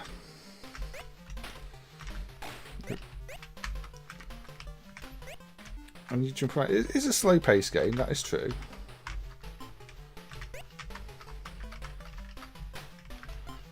So let me just get the control. Get them various. Right, let's get the key. So yeah, you can destroy platforms up below you like that. You see. You can go up here. Up is jump. That's one of the things. It's got a very computer-like control scheme. But that kind of makes sense with how the rest of it plays. There we go. Get the fairy. You make blocks, you destroy blocks. You want to block the ghost. There you go, temporary block the ghost. But I've got to get to the door anyway.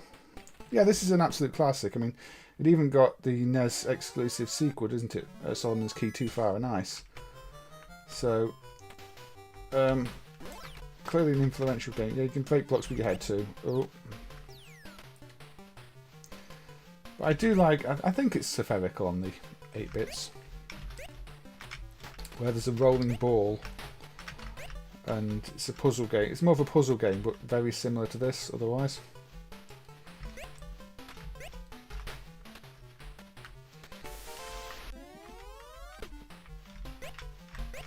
There you go, make some platforms. Now your bonus is ticking down the whole time. Now if I can get the fairy, that's good. There we go, let's get the fairy. Get to the exit. Yeah, this, I mean, if Universal had put this out as a Mr. Do game, it wouldn't have surprised me, but this is Tecmo. And it is a game that has been imitated and ported many times. And I shouldn't be dying on level 3, but there you go. See, things kill you, don't jump into them. Just wanted to demonstrate that. You do have to be careful of things other than the projectiles.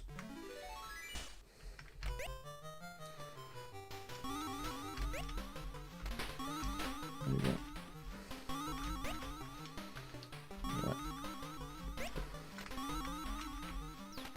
Right. Yeah, I'm out of practice. Yeah. Possibles they'd heard one of the Mr. Do games and gone with it. Yeah, you do have your fireballs, but you've only got a limited number of them. So don't waste them. They're shown at the bottom of the screen. There's hidden items like that. I can get this key. Get the key.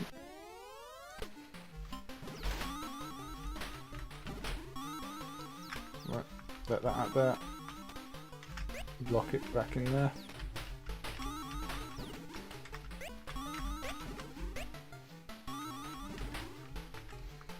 Right. Stop punching my blocks.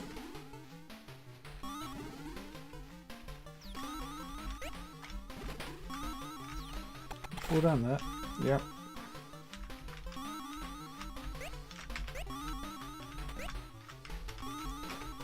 I could get that, but all things considered, I just want to get to the exit. So it does get a bit trickier at this stage, as you can see.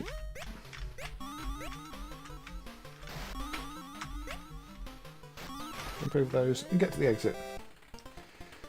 Mr. Do's Castle, I really like it, but I never quite got to grips with it. Those are like the sparks from kicks. Castle, that's it. Mr. Do's Castle. Or Mr. Do versus the Unicorn, as Mr. Do's Castle was also known.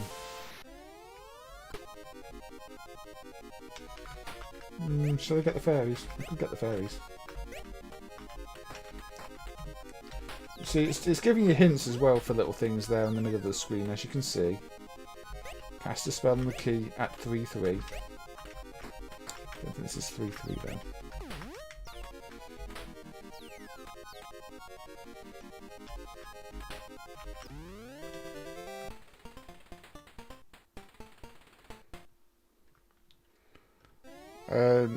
Zipang. Of this, Bob? Or are we talking Mr. Do's Castle still?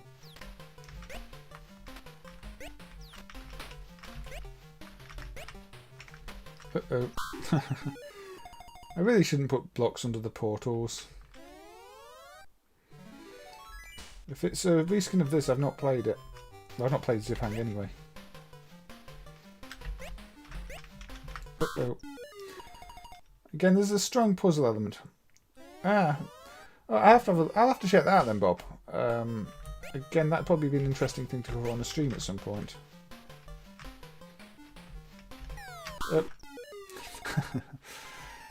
Up to jump caught me out there. I pressed the button to jump, and obviously that didn't jump. Now, your little sprat, this does look a bit Robin Hood-like as well, I have to say. There we go.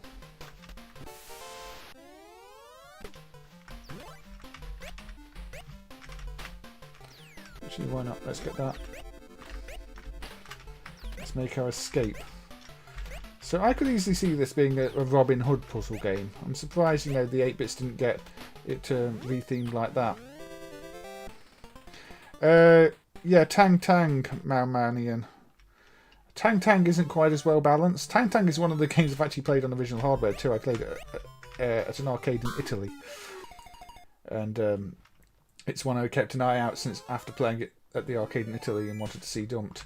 It's okay. I mean, it's a playable game. It's enjoyable. It's just not quite as good as the original, and it's got really annoying boss fights. The thing with Tang Tang is, during the normal levels, you've got a limited number of, you know, your bullets, your shots. Then during the boss levels, for no apparent reason, you've got unlimited shots, and you don't really realise that, so you end up trying to play it as if you've not got unlimited shots, and that doesn't work. And I made a mess of this. So if you try and preserve your shots on the boss levels, you're just going to die, because you need to use your shots to kill the boss. But at no point does it say, now you're on a boss level, you have infinite shots. Which would be a really handy thing for it to tell you. So the strategy here is clearly actually just to go higher, isn't it?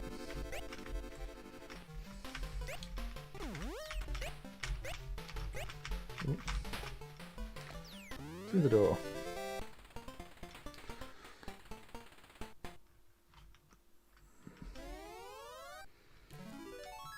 There's the key. I think Tang Tang is family friendly. I think I've done Tang Tang briefly on another stream actually. I might look at Tang Tang on one of these because, yeah, Tang Tang is... It's not a bad game. It's an alternative to this. If this was in the list, I would have definitely done Tang Tang. But since this isn't even in the list, it's an alternative to a game that's not even made it to the list in the first place. Let's get out there.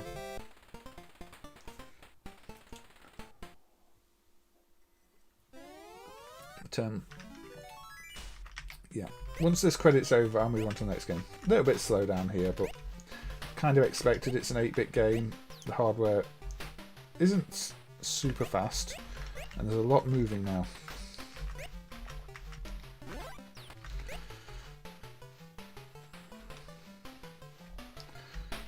Now, this is a bit of a puzzle in terms of how you get to the key.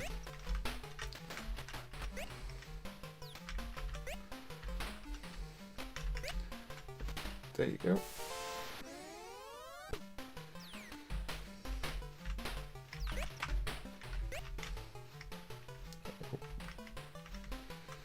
There we go. There we go.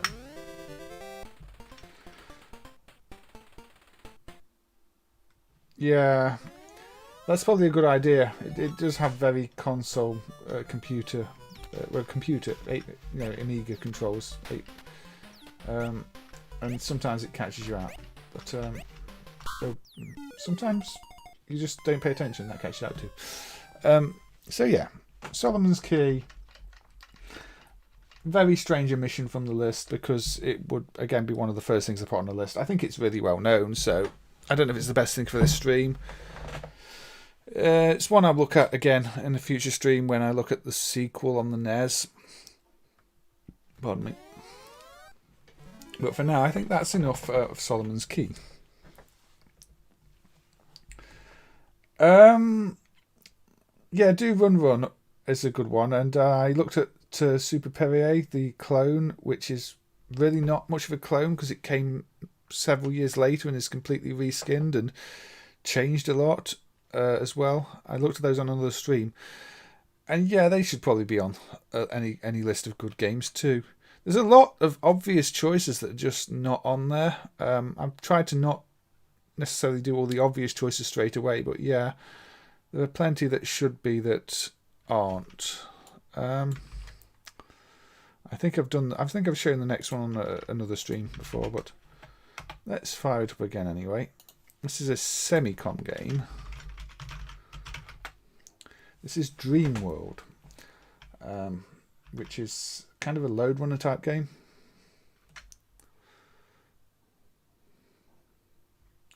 Now there's meant to be a different version of this with a different title that does include load in the title, but I guess that's either not a release version or the Korean version. But outside of Korea, for the rest of the world, this was called Dream World. And you choose your character. Now, one of the issues with this one are there's some stages where you can soft lock the game, unfortunately. You can get into a situation where you just cannot clear the level, which is a bit of a design flaw. Other than that, you collect the stuff you get off the top of the screen.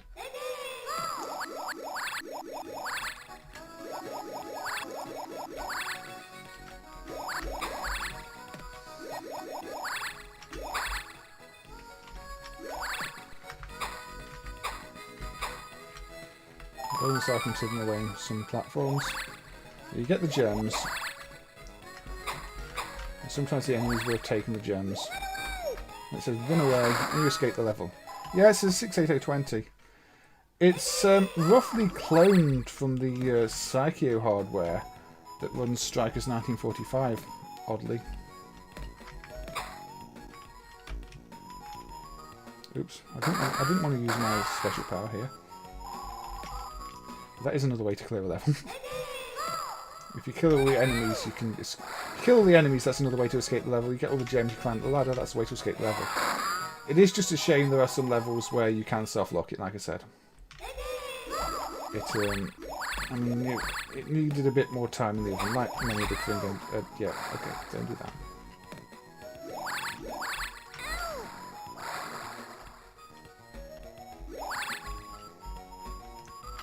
I've not played Mine Runner on the Amiga. You can jump on the enemies too and then, throw them at the others to get the gems they've collected.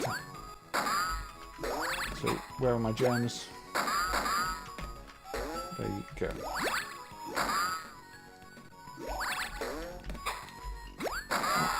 There we go. I've killed all the enemies, so that's the other way to clear the level. I don't have to run away. It's surprising how many games steal that Ready Go sample, because it's clearly the Taito Ready Go sample. Or very similar. Maybe this one's a bit different actually, but I'm not sure. There's so many games that do steal it, the exact sample though. That ow seems like it's coming from somewhere else too.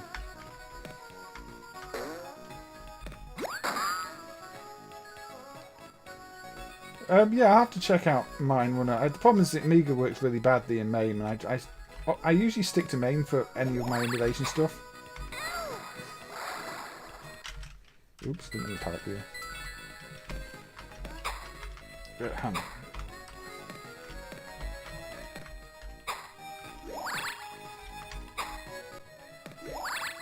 So where's the other one? You've got a gem, haven't you? Sorry, I'm doing really badly. I'm just trying to jump on your head. There we go, that's better. Oh, you didn't have the gem. Okay, I thought that one had a gem. Never mind. Oh, the gems are here. Yeah, I was being blind.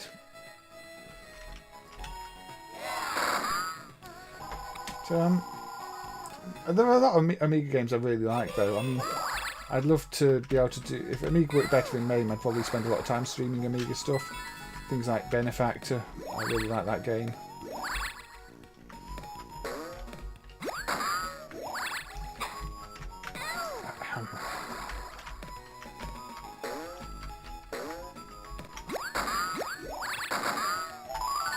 Get the key to open the door. Can I open this door? Yes. Love how I can just run away now. Or do I want the bonus points? Let's get the bonus points. So you do have the choice of actually just getting more points rather than running away.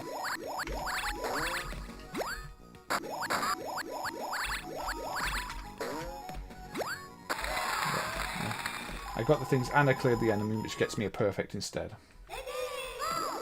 Yeah, I think it is just the Taito sound, isn't it? Cheeky, but not unexpected.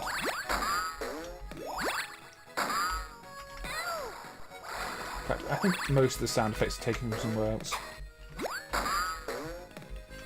But yeah, SemiCom had a few other games on this hardware. There was the Cute Fighter thing. There was Barry on Future Assault. There's the Gaia Last Choice of Earth. This is a bit less puzzle-like than Load Run. It's more of an action game, but it still borrows a lot of the mechanics.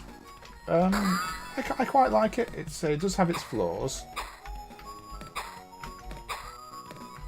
You do get impossible situations.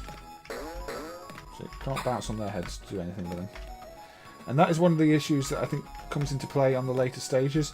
You end up with only enemies that you can't kill and no way to do anything and no way to progress.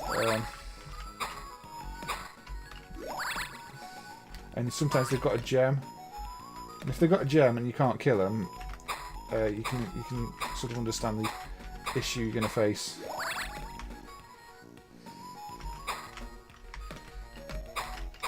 How do I do this? I don't think I can just do this the easy way.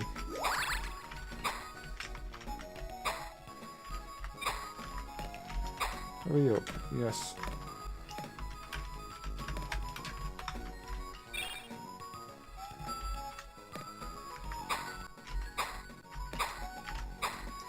So, how about and the platforms are filling in. Oh dear. Right.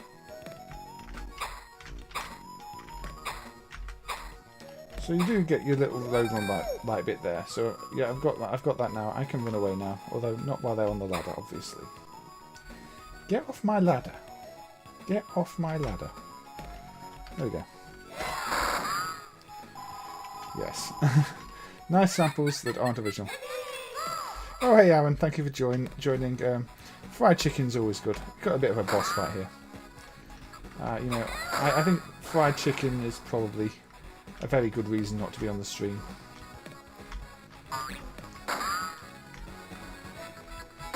don't know if I have any games with fried chicken in, but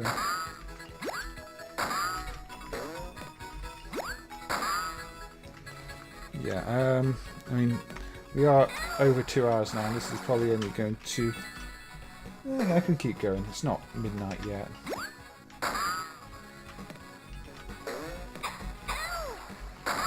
That witch... I wonder if that witch is ripped from somewhere too. But like most boss fights in these games, it's a case of, you know, stunning the enemies and throwing the enemies back. You can't kick the bombs at the boss, unfortunately. Which might seem more logical, but it's a case of using the enemies. And that means also not dropping them in places you can't use them.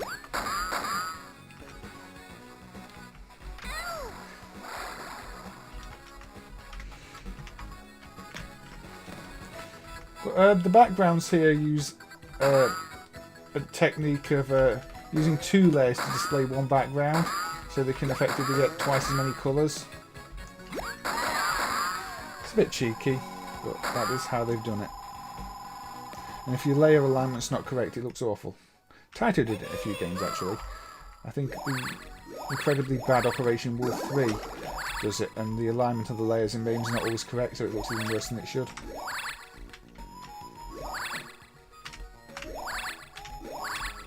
The status bar's flickering a bit here. There seems to be a sprite limit problem, unfortunately. I don't know if... I think Cam lowered the sprite limit on it, so it might need to be increased again for this game. Because to me, I don't think the status bar should flicker. So it clearly ran out of sprites. So I'll have to keep that in mind, because if more than the status bar vanishes, that would be a problem. Cauldron level.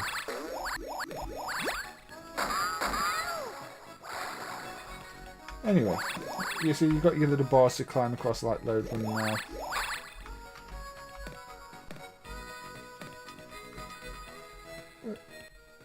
You know, you get the idea. I don't want to play this too much longer because you've seen it now. If you like this type of game, it's worth checking out. Just keep in mind there are 1 or 2 bugs that can put you in unwinnable situations, which is a bit of a downer, especially if you've played for quite a while and got quite far. Otherwise, yeah, worth checking out. I'll have to just check if the sprite limit was changed a bit too low, or if it's something else there, or if it's just the game. It's possible it's just the game. It's a Korean game. The quality standards weren't always up to scratch. Lady Go. Lady Go sounds like I'd be playing Gao's Panic or something. That might be a good place to go next, actually. Not Gao's Panic, but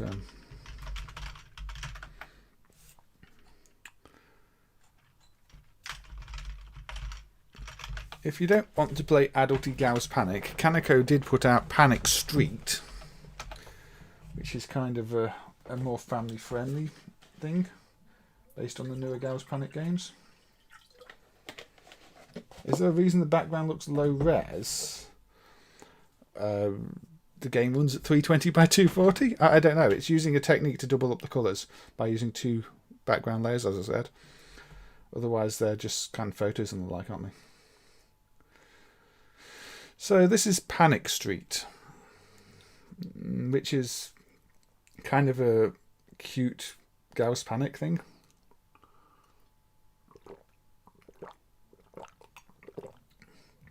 It has lots of annoying telephone sounds.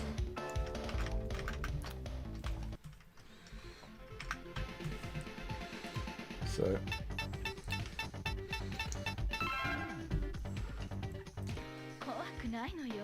there you go. I'm not going to play too much of this one. It's not listed in the mature category in my list, so I'm hoping it doesn't have any mature content somewhere hidden away in it. Maybe I shouldn't be playing it then. But I don't think it does.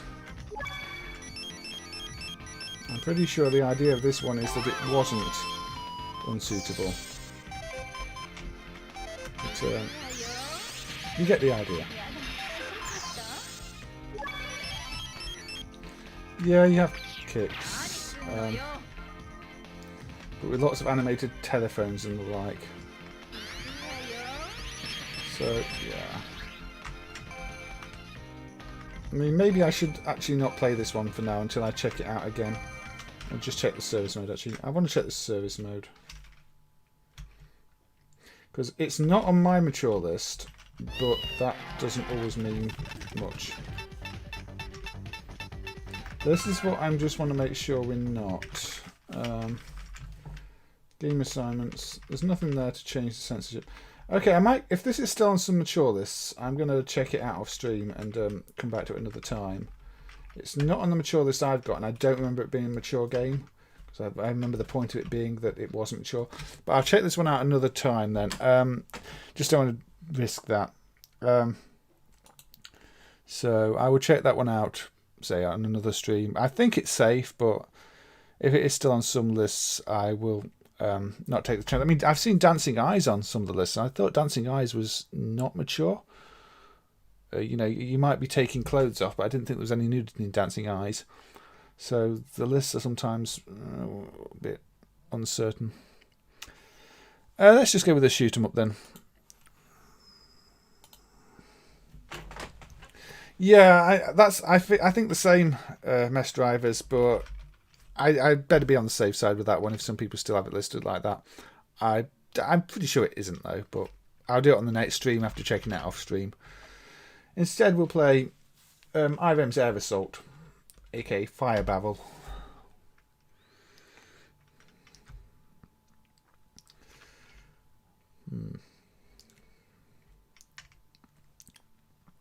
Now, this is.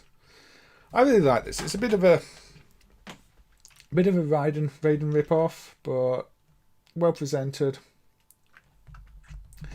I do need to have another look at the driver, the M107 driver though, because when this was made working, the priorities was switched around in the driver a little bit, and apparently that breaks some of the text on the Dream Soccer 94 title screen. But I'm a bit hesitant to change it again, because clearly when this was added, or Fireball was made working, it would have been changed for a reason. But I need to extensively test both games at some point with the other behaviour. Was the cat on my shirt always this colour, did Taito? It was always a black cat, Steve. It's a brand new shirt actually. I got it yesterday. Yes, main fan. And welcome, main fan. This is another one of those where you could potentially say it's got a silly set name. It's also one of those where you really want auto fire. Plug-in options, auto fire, add auto fire button. Player one button 1. Let's just go 2, 3. I don't know. Create. Yeah, the game becomes ridiculously hard without auto fire. It's very much a mash the button, so it's a little bit loud, isn't it? Oh yeah. Yes, main fan. Yeah, this is an awesome game. Game glitcher. I really love the train stage on it too. It's one of my favourite train stages with the tracks crisscrossing all over the place. It might be a rip-off, but it's a good rip-off. And not as blatant as something like Double Wings.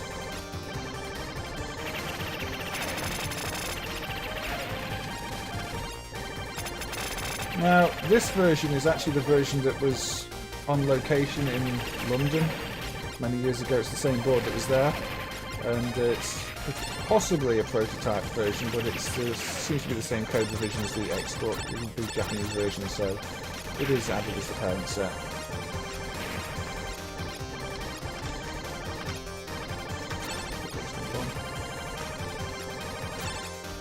It's got that great Irem graphic style. It's a lot of it looks very like Air Duel, if you've got the ground textures and some of the art style.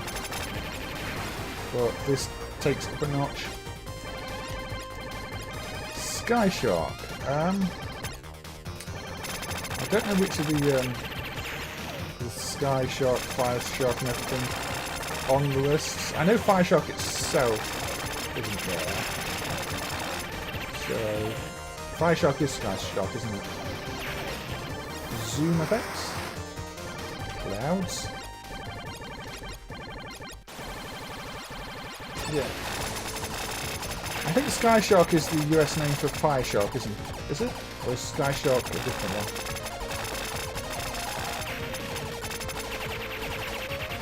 Pick you up. There we go. Lovely city street there too. Row select effect used to do the screen. Water effect here with the rose scroll. Clouds. I'll check it out. I know I can do Fire Shark. So I might do Fire Shark after this. If people don't mind 2 90 shooters in a row. Anybody has objections, air them now. I mean, I could do Aikatana, the cave game. That's not on the list because that was done after the list was made. I could even do the PGM 2 version of Donpachi game. Because that's different. It's got the easy mode. Or I could potentially even do Donpachi 3 because that's a clone that's interesting. That's not on the list. Practice the parent set these days because the list was made before that was done too. Ooh, that was silly.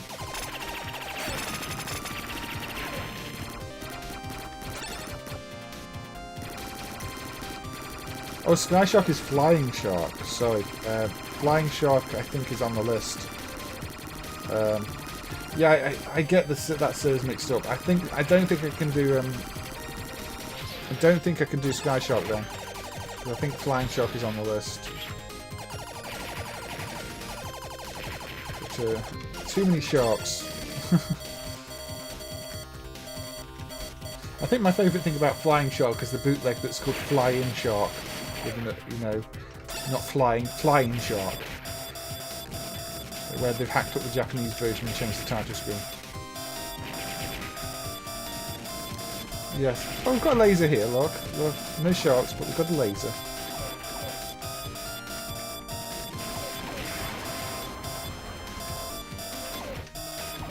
So, yeah. What was wrong with Flying Shark? Why did they have to rename it to Sky Shark anyway? And then the Japanese versions are in like same and dies. I don't know. The naming of those series of Toaplan shooters always throws me off. I always forget which one's which. I might look at Fire Shark after this, not Sky Shark.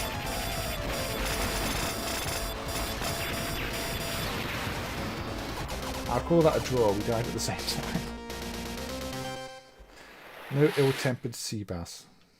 I mean, if you want flying fish, obviously we look at Darius games, but I think most of them are on the list.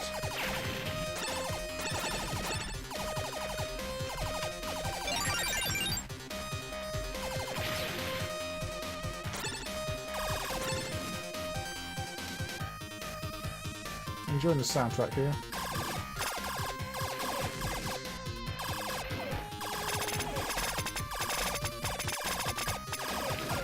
Yeah, I think this is one of Irem's best efforts. This is where I like all the roads crossing each other as well.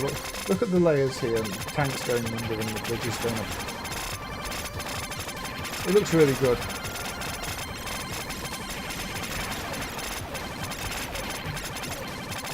I know it's a simple effect, it's just pulled off really, really well. Same as shock. Shock would be a better name.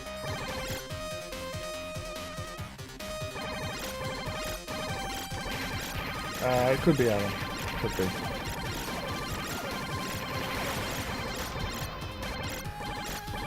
And it would have been based on feedback in the US, I imagine. But it is one of those games that's got a different title for each region. This is where we get the train stage. Yeah, this is the train part. You've got these you've got 2 trains going on at different speeds. They cross over each other on the bridge. So you've got sprites going over, sprites going under. All on the rails. I just really like how they've done it.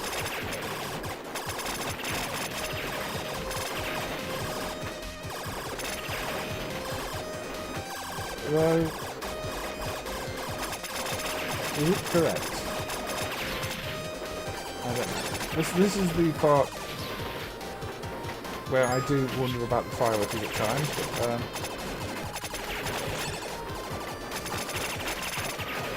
I seem to remember this is probably the part that's most sensitive to priorities.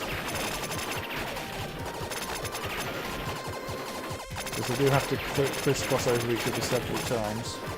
And the tanks are driving off the trains at the same time. So yeah, if I do check that priority thing with Dream Soccer, I'm going to have to check pretty much every level of this game to make sure nothing breaks, because they do a lot of effects. No, it's driving into this. So the train is driven into the fortress thing. I've not done Daioh on stream yet, no. Or Shinobi. I don't know if Shinobi is on the list though.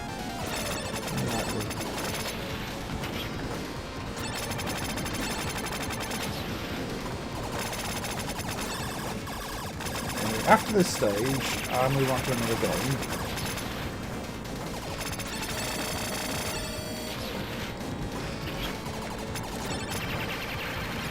There we go.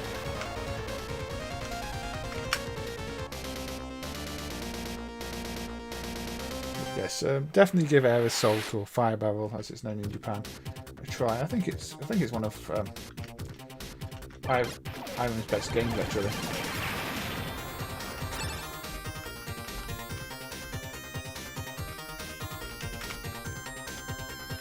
The soundtrack really works for Shooter 2. So yeah, okay, there we go. So let me just bring up my lists. Yeah, Shien Ryu is on the list. Daioh isn't on the list.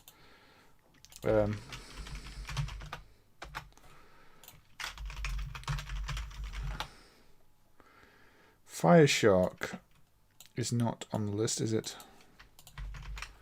So I'm going to do Fire Shark.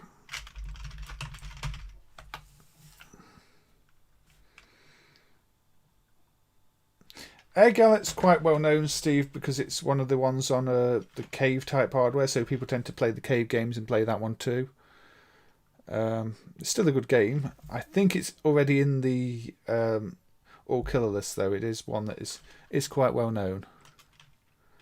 This is Fire Shark. This is one of the ones where the Z180, well, Hitachi 86 or 7180, this is similar to Z180, had to be decapped. So for a long time this one had no sound in the main. So it's really good to have it emulated with sound.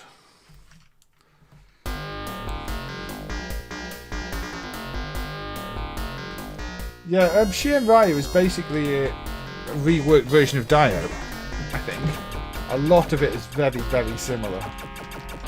It's a good game, but you can tell it's sort of the sequel, reworked version of Daioh.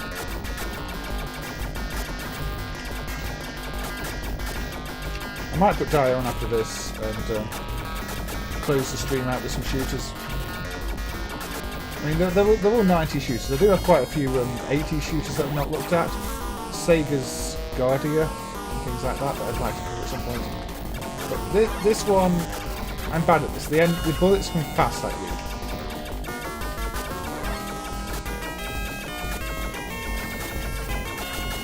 Also, I think this is one where some of the clones are a bit different in the check quantum.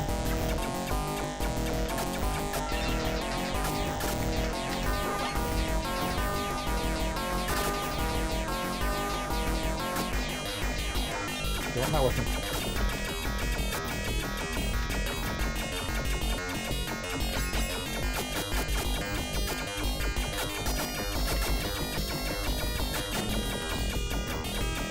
See something about blue mats, but I currently can't look away from the screen.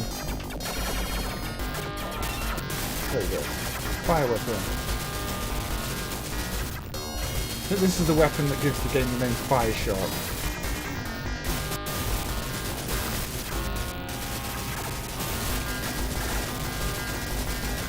Now it's even more powerful.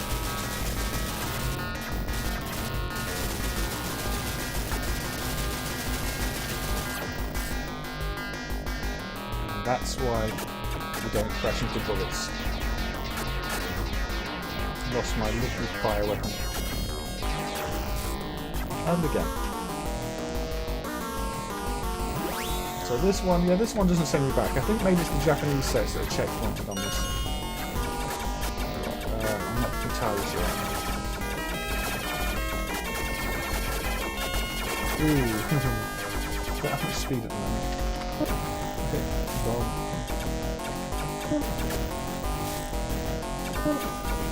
Bomb sound effect's weird. I wonder if that's correct, if that's a victim of sound rewrite that's not been picked up yet. I don't know. I'll have to compare that with an earlier version. It's a very strange sound effect otherwise. Unless somebody wants to check if older versions had a bomb sound effect like that.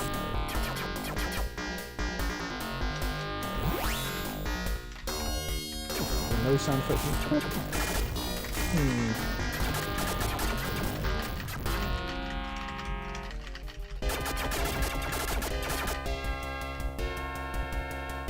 Yeah, I'm going to have to check that bomb sound effect against older versions to see if it's changed. Because I don't remember the bomb sounding like that. But maybe it did. Maybe again I'm getting the shark games confused.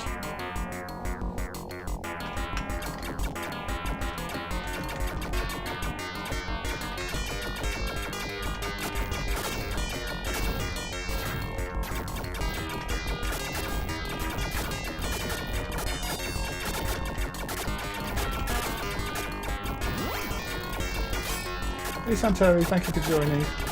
We've arrived fairly late on today, but it's always good to see you. I think this is the penultimate game of the stream. I'll probably be playing Daioh after this, with a shooter.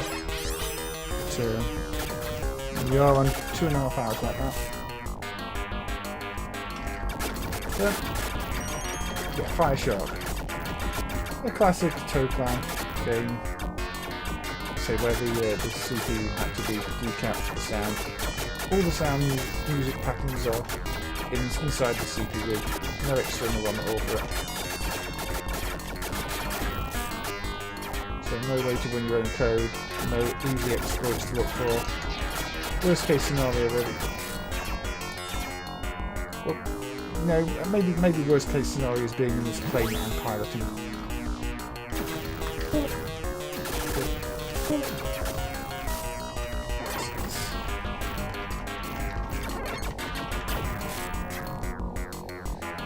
Swiv on the Amiga. Yes. The unofficial sequel to Silkworm, wasn't it, basically? I think that's what they said Swiv stands for, Silkworm in vertical. Although, I don't think Tecmo had anything to do with it.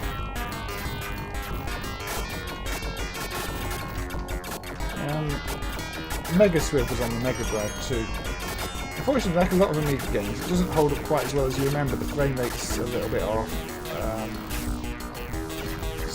Still a good fun game. I got my fire and then I got shot from behind. That was unfair.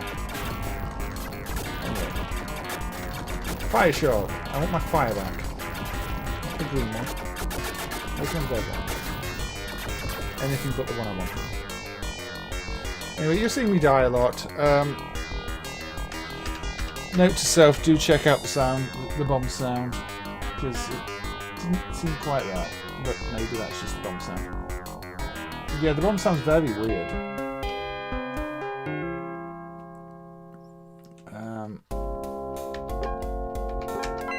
If it's always sounded like that, I'll compare it to the Mega Drive version. I'll try and find original references just to make sure it's not a bad dump or something.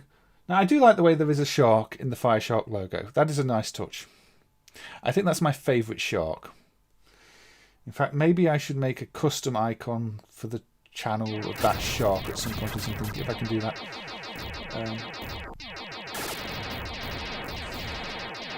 Yeah, I mean, there are some games with very questionable sound effects. Thundercade, I believe, is one that's got a fart bomb. That's what I want to find out, Bob. I want to find out if it always sounded like that, or if this is one that I'm going to have to mention balance. See, when you've got the fully charged firepower, it looks like this. It looks really good. Unfortunately, I wasn't good enough to get to charge to that level.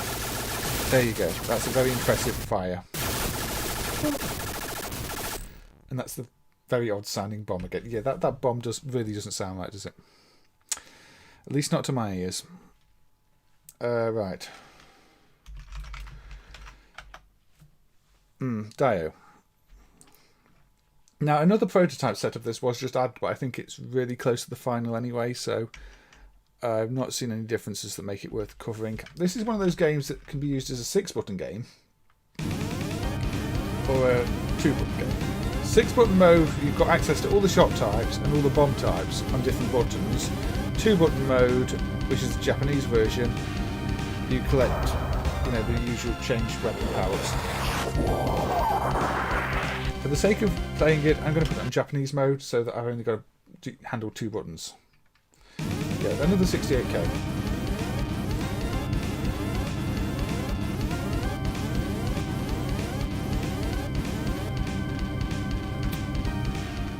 Let's turn it down a little bit. Let's also pause it a little bit and move this window out the way. And there we go. Nice launch sequence there. Somebody with a very big hand.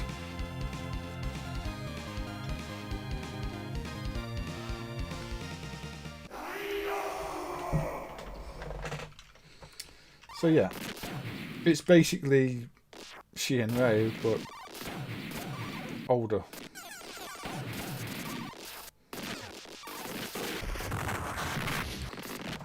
Maybe that's just the bomb sound then, Bob. I didn't notice it at the time. I guess now it's a case of looking for an original video and seeing if it does it there. And if it doesn't,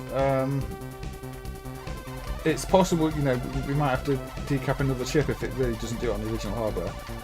Because there's always a risk of decapping thing that you can lose a bit of data.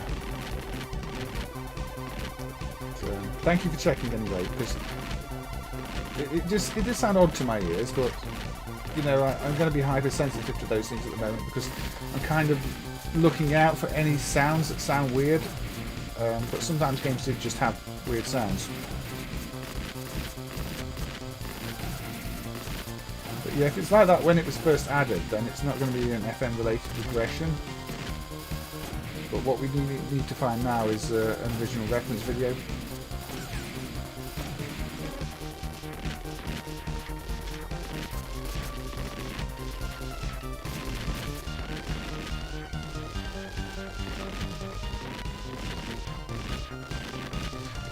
Yeah, I think if you posted a URL, it might have been censored or I've missed the link. Yeah, DirectX in the software list Z9K9. It was actually a pretty good game. I've played it before. I don't know if I played it on stream, but I have played it before.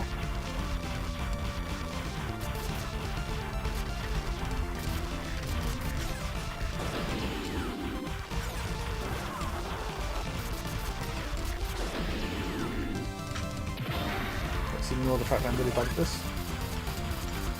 And okay, a little bit longer. But this whole stage is very similar to Shinryu. The whole trees, the colour scheme.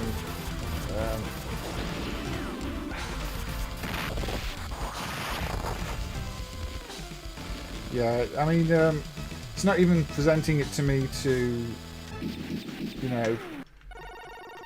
allow it through, so I think Google probably thinks you're trying to bypass some sort of censor and so censoring it before you can get to censor it. Yes. Shinryu is already on the the top games list, so I can't play Shinryu. But this is basically the prequel.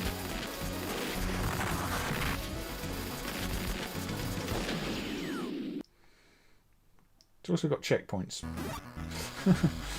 So I'm not going to get very far in it.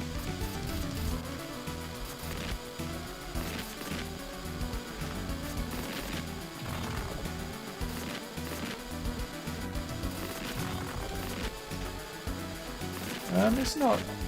It's one of the better games on this set of hardware. I mean, I can bring up quite a lot of bad shooters that run on this type of hardware.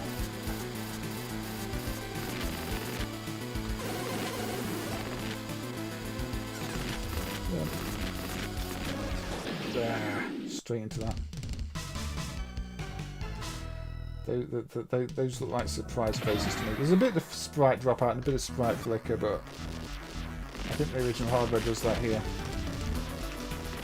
It's not the most capable.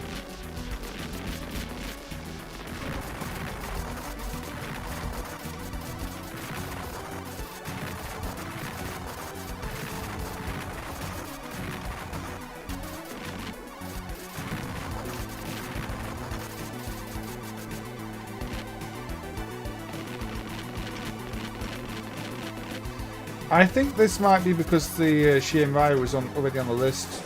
Malmanian. Sorry, I'm eating my words there. But I mean, I'm more surprised that Soldam's Key wasn't on the list because there's no equivalent that might be considered a sequel or superior game with the same gameplay. Whereas, you could easily look at Chimera and look at this and go, well, we've got Chimera on the list. We're trying to keep the numbers, we're trying to keep the list down to a certain number of games, so this one gets dropped. So I think that's probably why this one's not on the list. But I think some people prefer this one over Shinryu. So again, you can't have every game from a genre on there, and you do have to. They did have to make cuts if there were things that were too similar.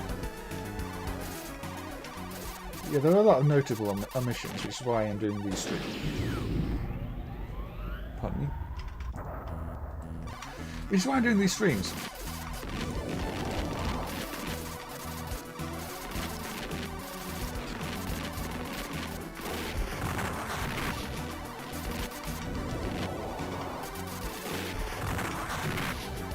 Right, let's not die immediately.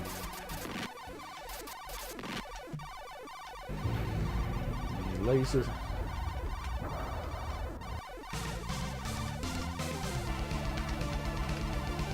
Yeah, I like to show some that I just like personally as well, or some that I can discuss why I didn't make it onto the list because they're not very good or the emulation's broken or things like that. I mean, not everything I show is a game that I think deserves to be on the list.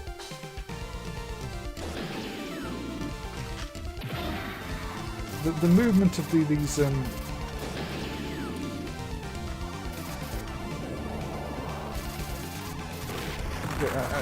I'm finding this quite a disturbing image for a boss, to be quite honest with you.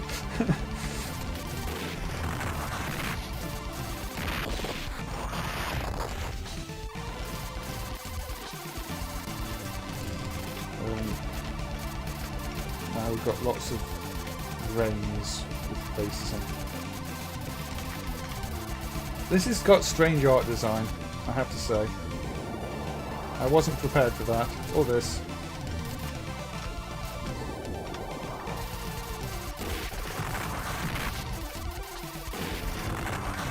Oh dear. Really wasn't prepared for much at all. Spam! Sprite drop out. Explosions. Sadly not much nice in the way of parallax on this. I don't know if the actual set of hardware can do any kind of row scroll actually. Probably if I had to abuse some interrupts, but I don't even know if it's got those. So, what's on show is limited by the hardware here as well. But if you compare this to like Arrow Blaster, which is one of the Illuma developed ones, this is miles ahead. This is where we always died. Well, this is where it always died. Yeah, I don't think Twin Kicks is on there either. Twin Kicks is an interesting one actually, because if you region hack it to Japanese, you get a very different game.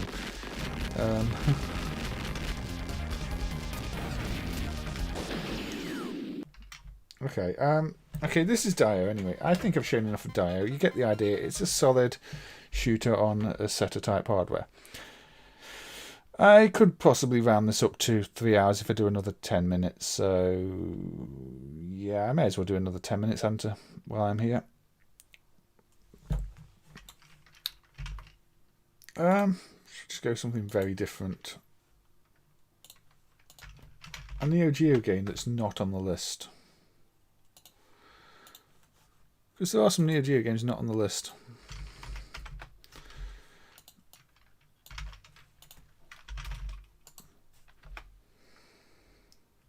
Cross Swords, one of the 1991 games by Alpha.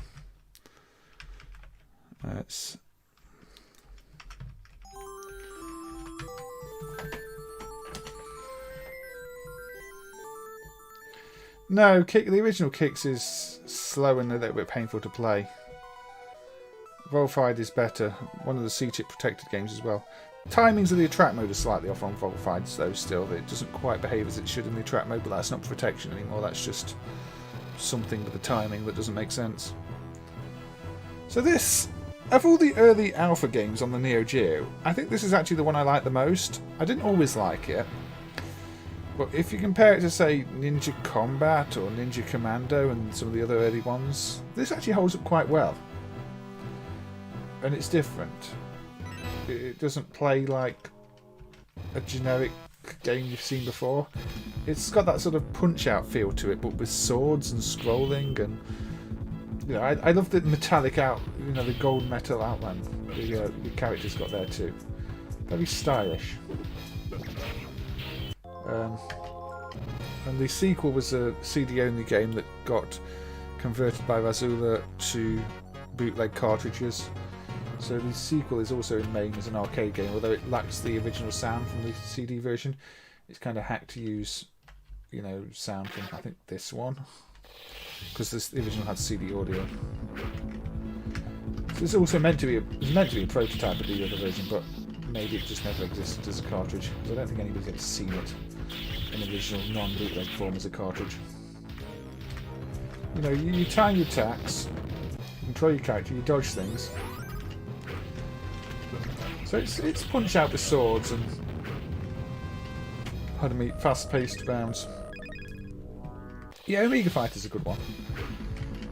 Omega Fighter had emulation problems until a few years ago too, because it wasn't spawning enough bullets, and there's an unmapped memory read that caused it to spawn more bullets. So I don't really know where that read maps to on real hardware. But if you return the correct value, it does spawn as many bullets as the PCB. It's almost like it should be a memory mirror, but it's not. It probably needs somebody to trace the board to find out where it actually goes to. Yeah.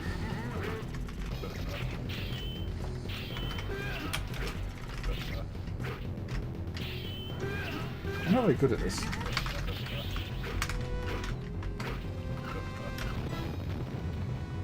I get a carrot and some gold. So we've got a whole group of them now.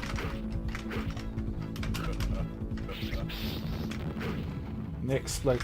I'm not always a fan of enemies that explode in the games. It's one of the things that puts me off at Knights of Valor 3 is instead of dropping to the floor, the enemies explode. It's like, what was explosive about that enemy?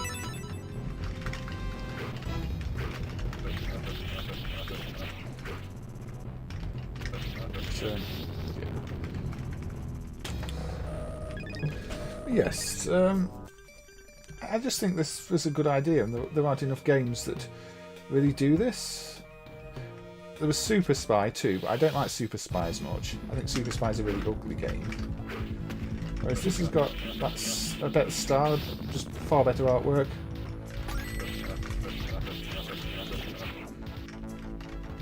Yeah, I guess this works well on the CD too. I assume it's not got too much loading, because it's quite a small game.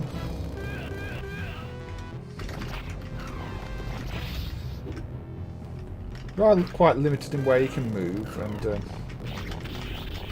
I suppose you could argue it's quite a limited game in some senses. But it stands out for being different, and I'm surprised it's not on the list. I mean, there are far worse Neo Geo games on the list.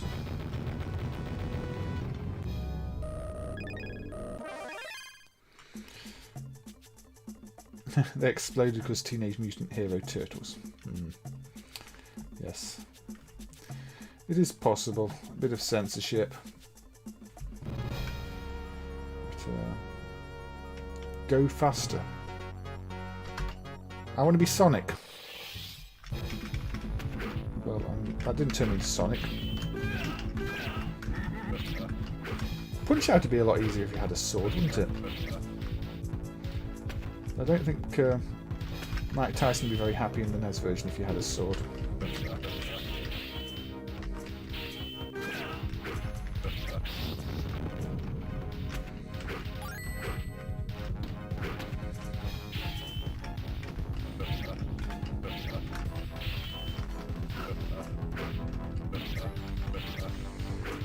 Yes, the speed up button is very useful if you're emulating the Neo CD. Oh dear. This is kind of like almost like a light gun shooter in the sense it scrolls when you're attacking things, although obviously it's not a gun game.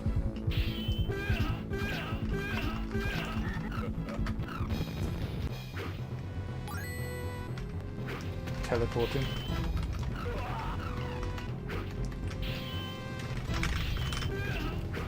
I'm very bad at it though, unfortunately.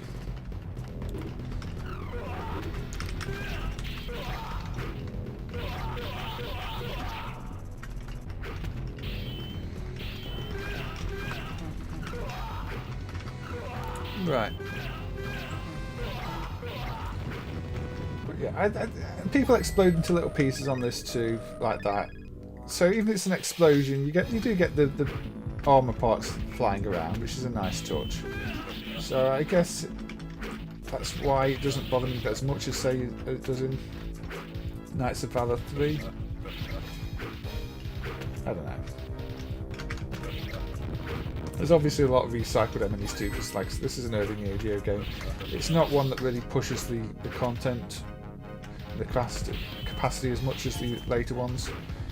Hence why they started advertising the later ones as sort of giga power and all that when they were really starting to push the capacity. But this is a game that really is a similar capacity to other ones that were released on other hardware around the time. So they can't put too much in it. And it's well animated too, so I kind of like the animations, and if they had more enemies and less animations, it wouldn't look as good. Imagine killing MAME ROMs. Yeah, there was a discussion on the forum, Steve, and people contributed things, said this should be in, this shouldn't be in, drop this, add this, and people's opinions change over time as well. I mean, that's the thing, you know, you creating a list at some point, your own personal opinion on what should be in there is going to change over time too. There were games I liked in 2016 that I don't like so much now. It's just how it is. If you made the list in sort of 2000, I don't think there would have been any shooters on there because everybody absolutely hated shooters and thought they were a waste of time, a waste of credit, and that emulating Batrider was one of the worst things we ever did. And now everybody loves those games. Tastes really change over time.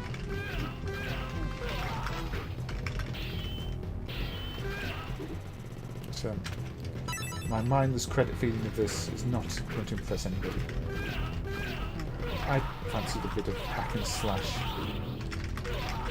Behind the shoulder hack and slash.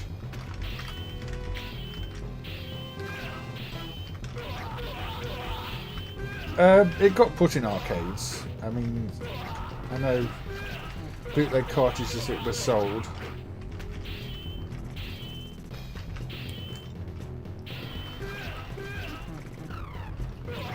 Which kind of ruins the chance of a real prototype of it ever showing up now, because people, you know, trying to sell the hack one as a prototype and things like that. So it's completely muddied the water in that sense, unfortunately. A bit like the fake Zintrick one. Please come here quickly.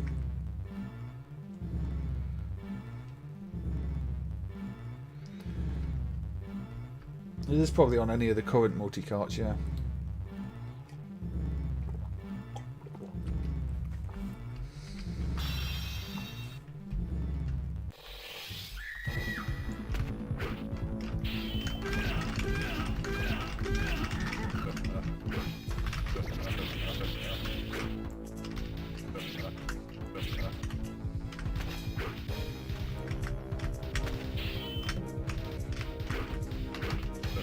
You are meant to time your attacks and wait until they attack and dodge out the way and all sorts of strategy. Not get caught like that. The flurry of attacks that takes all your health away.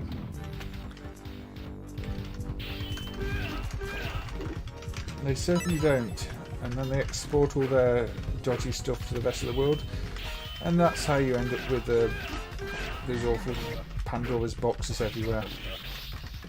And all the bootleg boards before it.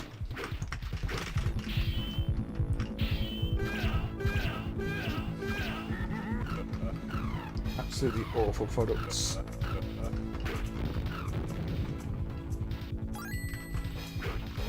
In fact, you as well.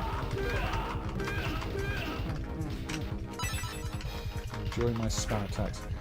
Now you get the idea. I mean, cross swords is different to anything else that's on the list. It's not the finest game in the world, but you know, I still enjoy coming back to it every now and again and forgetting how to play it and forgetting the time or anything. So wasting all my credits on it. It's not one I'd actually put money into an arcade because I just lose my credit too quickly because I'm really bad at this type of thing. Hey T-Dog, this is actually the end of the last game I'm going to be playing tonight, so thank you for joining, but the stream will be... Yeah, I could potentially block contact, I could use my block button. But there we go, you know, I do have the block button, but why would I want to use the block button? That would be too strategic. Yeah, that's the issue. I mean, like I say, it's not the highest capacity Neo Geo game, so it does end up lacking variety in the enemies. Yes, you can block a bit, but you can't block for too long because it breaks your guard.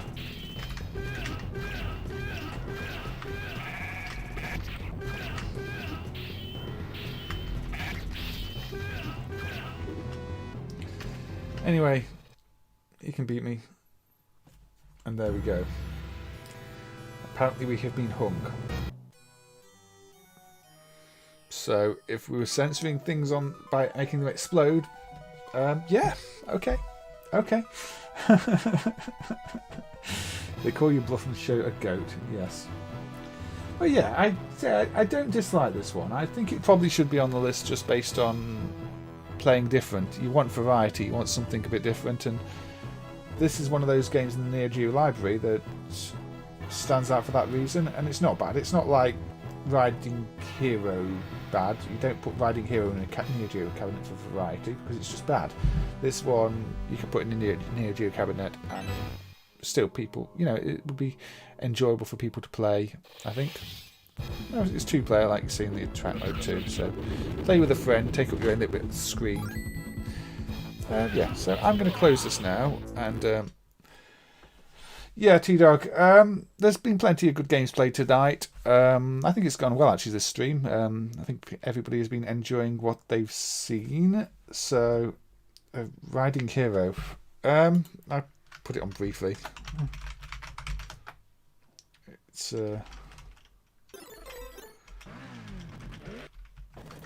got a link-up mode and an RPG mode.